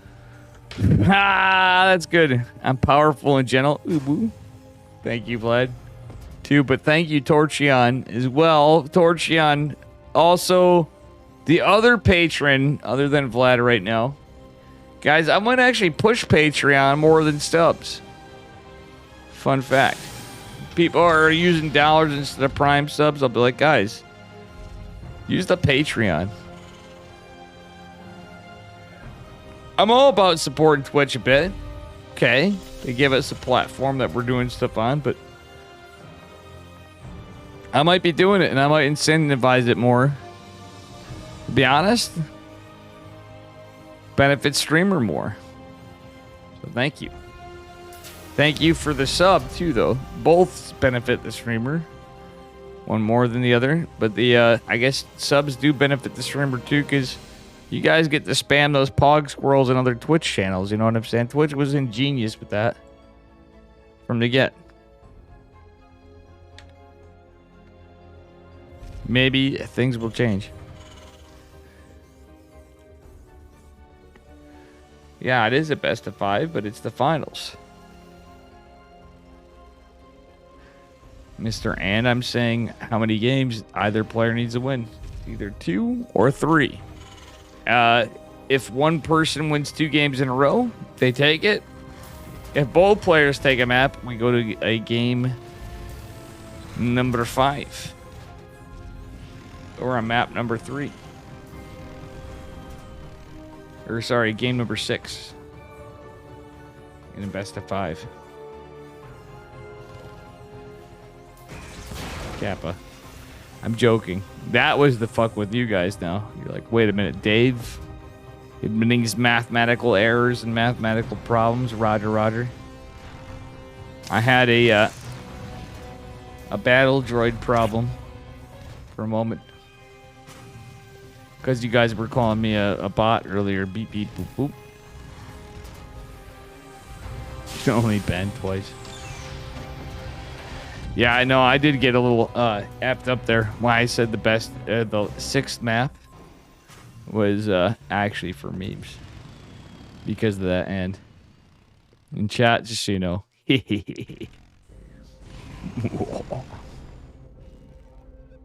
Oh, I like this out of Beyond. He does have a power unit earlier. So he has that Cyclone a little faster. He's going into his tank. Cyclone finishing a little after for Cure. We got the tech lab, but let's take a look at the unit count. The difference, not much. Cure's build was a little greedier. But Beyond was favored with that earlier Cyclone. Doesn't matter so much because look at this in either case, because Cure went for the Widowmine earlier. That could come in clutch. Funnily enough, Beyond not going for the Widowmine as well. And I was on the unit stab, so before you fly me, chat. Bree.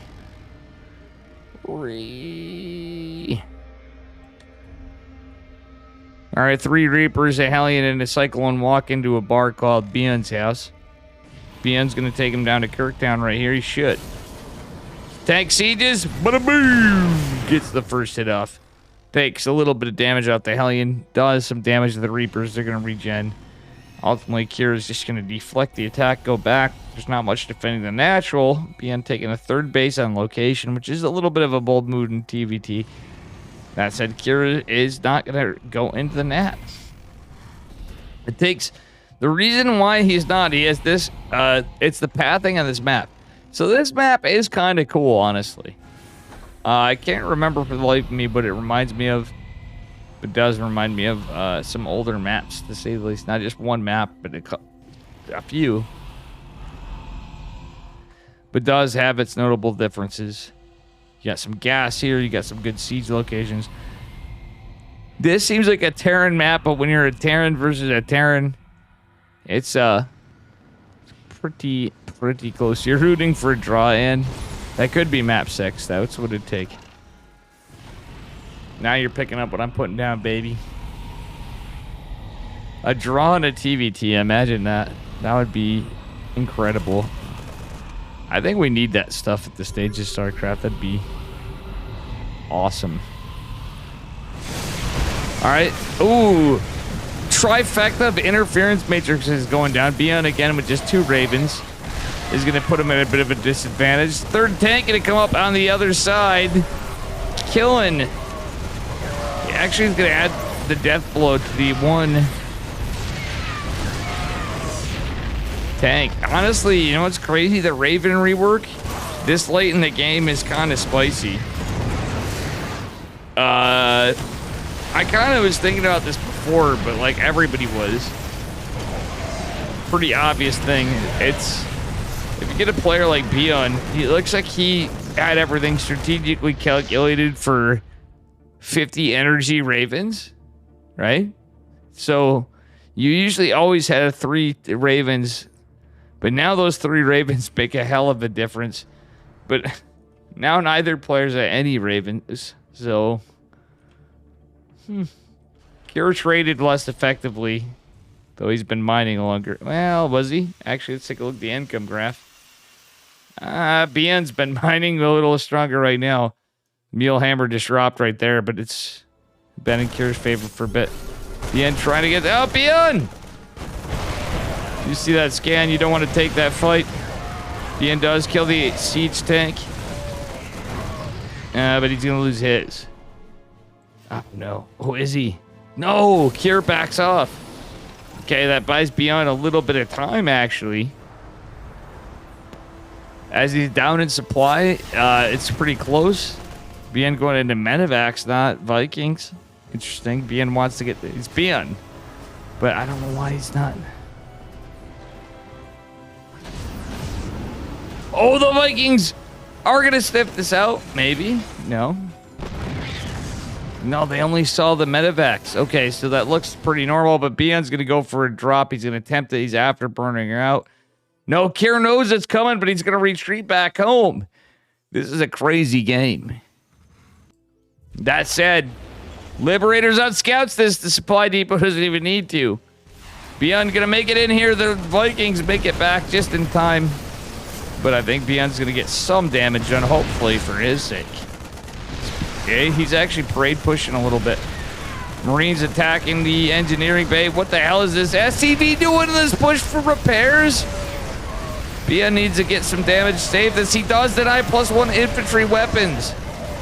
With siege 5 SCVs go down and a supply depot. Was it worth it? He, in terms of losses, no. But in terms of what was denied, yes.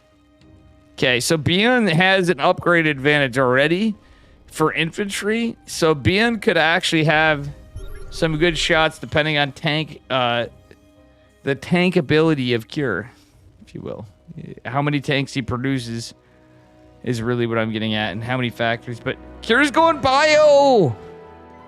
The 5 racks, we don't see another factory. If Kira shifted gears and was cognizant to this, he must not have clicked on the upgrade, so he has no idea.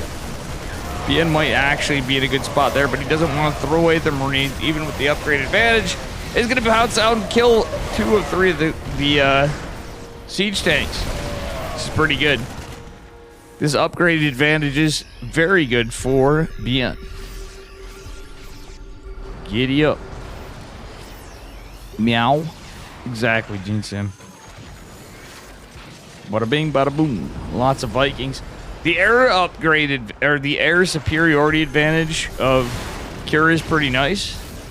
But Bion's even going to save this tank, and he's going to get this medevac drop over. Going right into the sensor tower, there's going to be some Marines to greet it, and these medevacs are injured. Bien going to do a little drop, try to clean them up, but there's a lot of infantry killing one of the medevacs, two of the medevacs. Can Bien get some more trades? Forces Cure's army back, and Bion has this 4th base advantage over Cure's 3rd. He's just now going to try to secure it. It's a 3cc Cure to a 4cc Bien on location. Very crazy stuff. Bien going into +3 infantry weapons. Cure just going into +1 infantry weapons. And again, he really committed to bio earlier. Yeah, Bien has a pretty nice lead, to say the least. Cure has a knife's edge. Army advantage, his only real advantage, the fact that his air superiority, but Bion's bio is so strong, it is literally Kirk down here. And I think we're going to see some pretty good damage. Oh, I love this. Not just 2 Scouter Marines, Bion trying to sneak around the sensor towers, wait, and get some damage. Kira trying to get some... Oh. Kira's going to find the Marines, but they're just scouting. If this Marine scouts this is the most valuable 50 minerals in the game. No, it's not going to scout it. It's going to just... Sadly, but Bion is pushing out too. Kira might be able to reposition with that drop, though, instead. And, no, he's going to commit. He's coming in. It's a double medevac drop with a 3rd to support extra bio units. Bien coming into the natural. Kira going for the drop. This is a planetary fortress, however. Bien has some Vikings over here. Let's see what happens. Bien getting a drop into the net. Going into the main. Is he going to get the damage done? Oh, the pressure of Bien killing the 4th CC trying to get up. This is an economic battle, really. Bien has... Look at this supply. It's 80 workers, sure, but Bien even has an army supply lead, 2 medevacs. Would need to get... Oh, it's 3 medevacs, but 2 loaded with Marines. Need to get God's work. And guess what? A few units might even help deflect this. Bien's going to have more and more come out. Doesn't matter. Bien, why are you retreating all the way back home for this? It's a couple medevacs. Please don't. He could just finish him. The game would be over. And Bien would have the dub. Rightfully so, because he's already killed the other CC. Let's look at the trades. Cure is cleaned up ultimately by, like I said, the reinforcements. So Bien retreated, trying to be safe when he didn't need to. He's still got a tank over here, but the Liberator is going to take it. Bien, can you save the tank? Save the tank? Save. Oh, God, it's dead. All right, that said, siege tanks down here on the southwest position. Still keeping some insult to injury. Army supply looking pretty in favor of Bien, but a lot of bio means a lot of possible trades in favor of Cure. But Bien's economy is insane. He's having 5 bases to 3 bases. But honestly, he could have sealed the deal right there. Bien actually waiting, being patient. He's going to throw the first 2 tanks after the trades. I think that's worth it because he's got 4 more behind it. And actually, these two, this guy's at a standstill. Cure concedes, and Bien takes game number 3. If he takes another one, he takes it all. The $200 in first place. Cure not going empty-handed, would take 100, but we're not there yet. We don't know the outcome. Let's go into game number 4. This best of 5.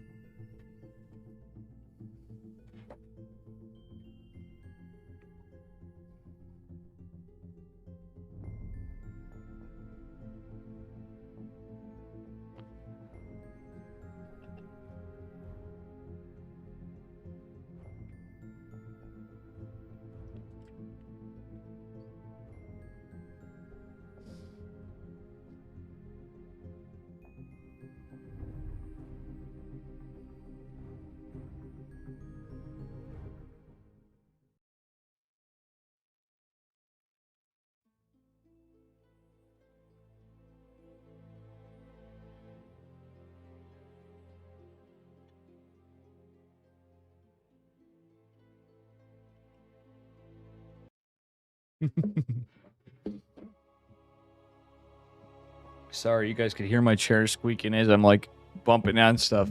I don't know why my camera's so off base. Oh, yeah, actually, I think I do. Something changed here.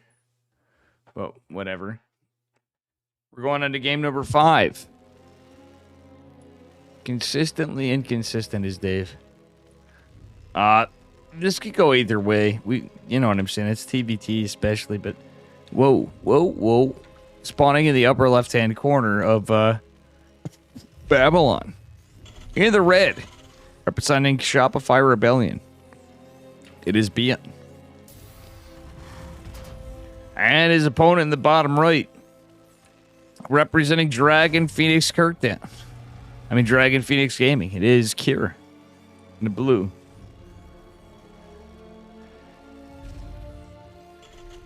Gene Sim, I could not replicate that for the life of me. I'm sure you're going to laugh when you hear me say that. What you just wrote in chat. Is there counted a Bian in his face? Yeah, it's his wrist. Ironically, his wrists are his pro and his con. It's like me complaining about arthritis earlier today. I'm thankful I'm not laddering, but I'm not getting anything I need to done.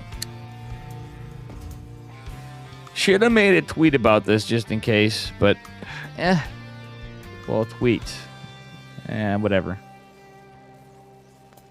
Guys, if you're new here, smash that follow button. We're going a little Kirkdown tonight on the EPT Mondays.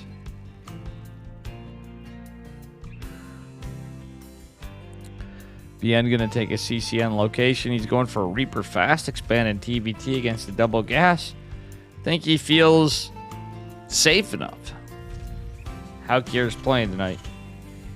It's still a Gambit's play any way you look at it. It's a mirror matchup.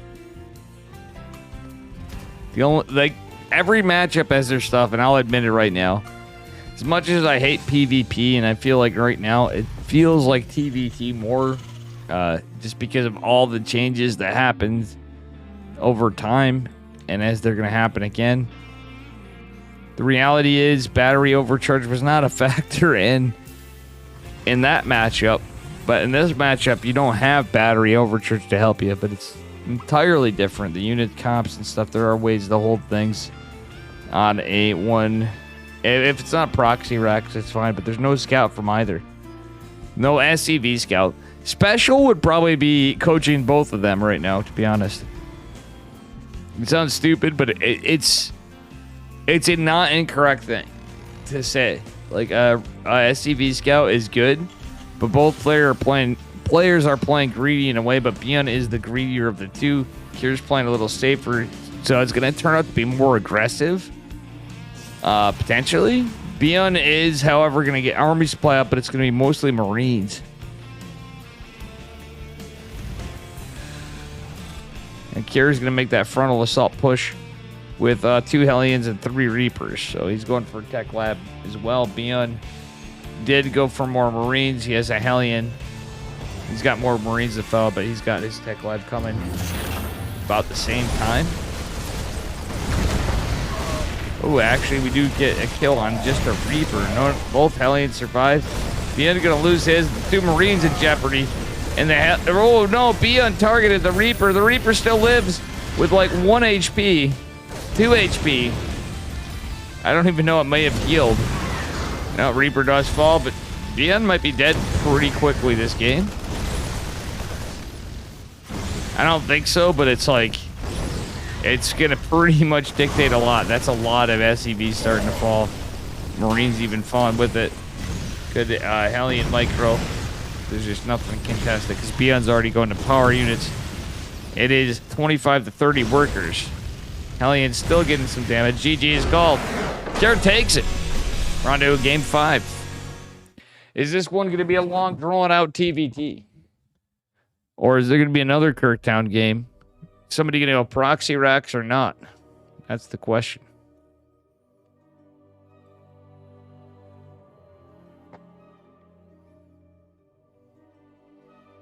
That is the question.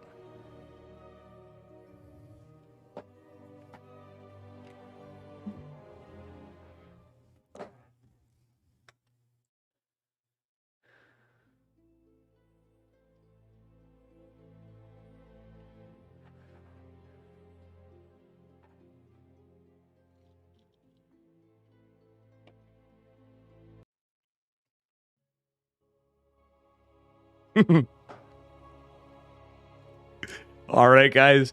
We're on the game 5 match point, and either way, is Terran actually OP? Well, as Ann said earlier on, maybe that's the case. Spawning in the bottom left-hand corner of altitude, representing Shopify Rebellion, it is the Man of Risks and Reapers. In the red, give it up for Bjorn. And his opponent in the upper right, representing Dragon Phoenix Gaming, give it up for our blue Terran player. It is Cure. Let's go. Giggity, giggity, giggity, goo. All right. Well, now, this is a big-ass map yet again. One of the new ones. This map, you can kill the Zelnaga towers to take the gold bases. Don't think we're going to see any of that in this one. And we figured out how to cure his wrist, and that was a good one. That was GG. So, Bjorn, I hope it's not going for a... That was a bold move in the last game. I'm pretty sure a lot of you guys and gals, even if you're new to the game or may pay no attention to TVT, could calculate what happened when you saw that if you were paying attention. Being for the Reaper Fast Expand, which is the standard Terran opener in all 3 matchups, could be very easily punished, and it's a double gas again, which is more standard in TVT. That alone is going to indicate if a player knows what they're doing, and at this level they certainly do. You're probably going to go Barracks Factory, or you might have other plans. If you see a Proxy Rax, it means Proxy Reapers. Nice Heckian micro. True Raven. The Heckians. The Heckians. Raven bringing facts in. Bjorn going to send his Reaper across the map. Is he going to meet the other? No, he's not going to send it across the map. He's looking for Proxy Rax in the third. Still a very... Honestly, it sounds stupid. It's like a 1-gate expand in PvP. It's like taking expansion in ZVZ at match point in the finals. If this was like Dark and if it was Dark and Rattata, it was possible. Like, you know, poor Rattata is probably going to hate me for a long time. I hope not. It was just a really cool series we saw. Rattata is still one of my favorite Zerg players. I know everybody's like, well, Dave, you know, what about Raynor and Cyril and stuff? Well, they are, obviously, but Rattata's got a special place in my heart from being one of the... He actually surpasses them in some regards because he's one of the few Zerg players that plays in open cups all the fucking time if they're ever there. So if you ever want to invite a player and you got an open cup and you want to support StarCraft of your own, whether or not you're casting it, you're hosting it, or whatever, you're supporting a tournament, recommend Rattata. He's likely to play at any time. He's a madman.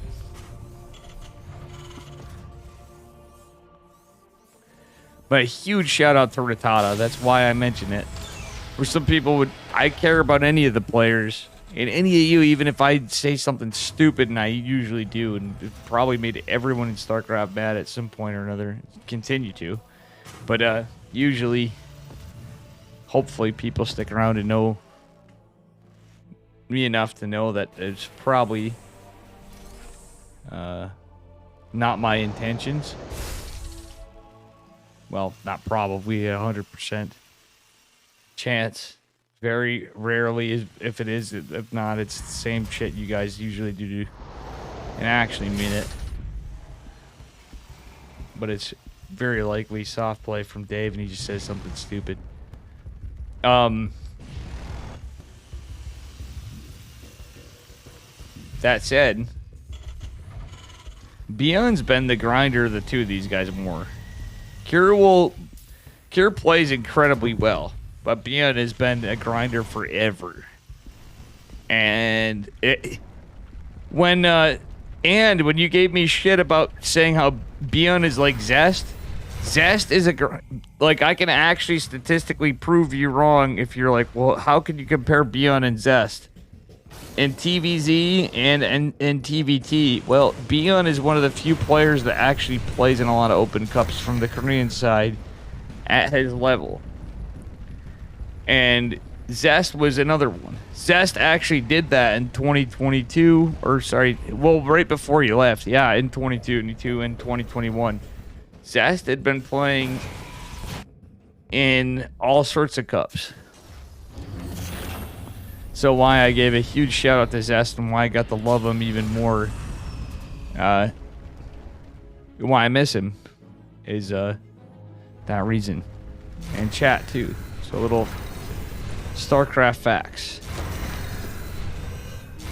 Zelnaga towers are not going to be going down in this game for quite a while. In a TVT on this big ass map with these meme towers, which I love, that you can destroy. The reason why is you want map vision before. Oh, it's not going to help out right now for Beyond. Beyond is down an army supply, but he does have already a siege tank position. And then what's cool about this map is Beyond has high ground. It's so cool. This is actually a really beautiful and weirdly designed map, which I think is a combination of both. It's both macro, micro, and memes. But this is where anti-armor missile early is based, because your Ravens start out with 75 energy on this patch. How you doing, High Pimplar? Yeah, we're at the end of this. Oh my god. Supply depot is getting ended pretty quickly. And, well... Huh. Is BN gonna lose this or not? That Raven still stands? Oh, it did still stand. I spoke so soon. It looks like a 2-base on, but it's not. But let's take a look here. We got a CC in production. Orbital for Cure. Beyond doesn't have a third CC. Beyond looking like he's set up for a 2-base all in. And Cure's just fine, but Beyond has this drop coming in. Beyond should be going for the tech. Go for the... No! He should go for stem or something. He can't. Actually, he's doing something smarter than streamers saying. Beyond knows what he's doing. He's gonna get the fuck out. He went for the CC. He couldn't take the stem because the siege tank up there. Zarelli just right. Kira reacted very appropriately. Beyond's gonna take a third CC on location. This game ain't over yet. Beyond doesn't want to lose this. Nor does Cure. That said, Beyond already has +1 infantry weapons. He's going into infantry armor. It's a 1 eBay build in TVT. However, Beyond is in a lot of trouble. Can he save this tank? He lost all his bio. Army supply is pretty even. We'll see what happens here. God damn, this is crazy. All right, we got 4 tanks. And Medevac's 1 very injured. This is a very Beyond play if I ever saw one. He may be able to pull this off. Look at this. Kira's expecting a frontal assault. Beyond like a ninja. This is why I love Beyond. His attacks are reminiscent of Dark Templar and TVT. Like, what else can I say? That is exactly what it's like. Kira's going in for an assault on the side. Beyond doesn't have any vision. He's getting to the third base, but this reminds me of like a Protoss DT assault.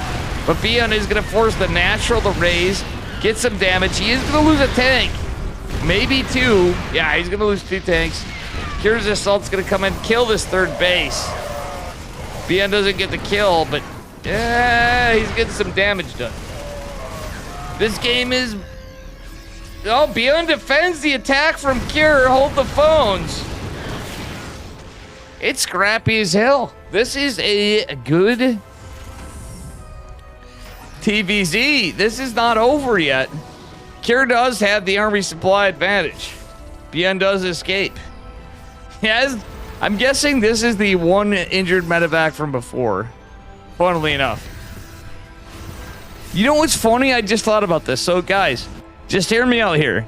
So these Zelnaga towers here. In TVT, and I can see this in ZVZ and PvP, in any matchup, actually. In situations like this, but especially in TVT right here, Bien, if he had the units, could have killed. That's unlike a tower. Oh, Bien going in for a cheeky drop on the right. I almost missed that because I was looking at cures. Bien going in with 3 medevacs, but is not able to do so. All the siege tanks are... He's still trying to. He's being annoying. He's actually deflecting this. He's going to scout this from Cure. If Bien is paying attention, he's focusing on that drop. I don't think so. Bien doesn't have much to defend. Okay, he did notice it. But not like he didn't have anything there in time. Like, there's stuff that you can only do what you can do. And Bien had probably the best reaction. He's going to lose 6 SCVs. It's 51 to 61 at Bion's side. 61 at Cure's side, I should say, in favor of Cure. But an incredible game. This is fucking incredible. Cardano is like, Bien wins. Well, not yet. Bien is demonstrating that micro that we all were talking about earlier. He's taking the army supply lead. Bien going for a 4th base. Let's go. I'm sorry, Cure. I love the shit out of Cure. Cure is actually a ridiculously good Terran player that I love. And watching his TVTs too. But when it's with these two, yeah, I'm sorry. I'm rooting for the man of wrist. It's like the game of wrist. It's the man of wrist. Oh, what? Bien with some slip chip kind of tactics of like almost throwing. Oh no! Oh no! It's a lot of Marines. That 3rd CC's going down for Bien. He is in 4th in the way. Bien! No! The F2! That was totally an F2 back! Oh, poor Bien, not like this. God, I love Korean TVT. I'm sorry. I love TVT at high levels and weird levels and good games. But it's a time that I know I can't... I'm very rarely unexcited. Oh, the trains on the other side. This game is so base. Bien is down in workers, but got this other CC up. He's not done anything with it. But he still has some workers going to it at least. Bion's got to push out. He's got an army supply advantage. He's got some really battered factory units and starport units, but still. Kira has defender's advantage. He doesn't have a lot of air support. Oh no, Bien taking a bad siege. Oh, Kira going to the counter assault. Bien does notice this.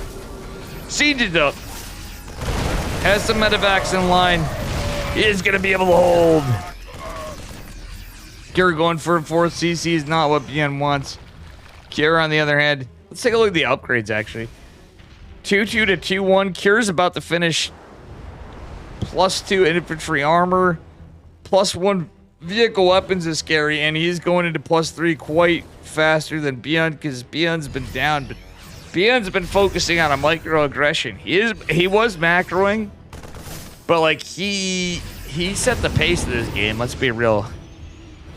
Hell yeah, this is a crappy game, High Pimpler. This is one of the scrappiest games. Well, we had the series of the year of Estrella versus Rattata so far in 2023. When it comes to ESL, at least, oh, 1 minute. Oh God, these are so interesting. Oh, this is the thing of Bien though. Oh, poor Bien. Kira takes it. And that is GG. That was the EPT America's number 158. Let's go. GG.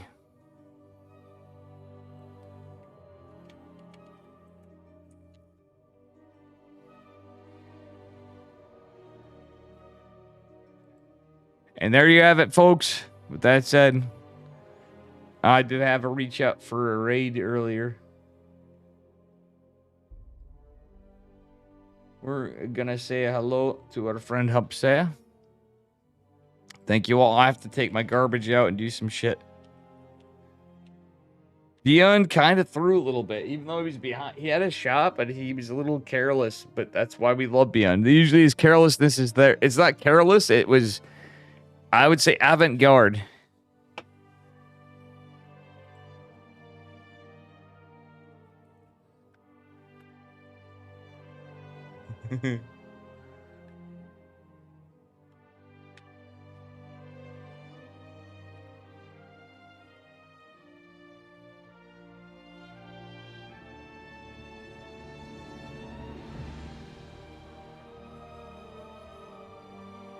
That be that. Thank you, Flood Advisor. I did my best. Well, top tier, I was pretty not supposed to do that in ESL, but guess what? It's the last year, my knowledge, and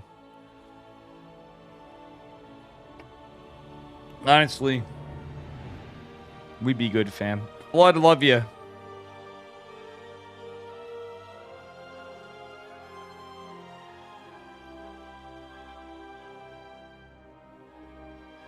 Let me take a look and see where we're at.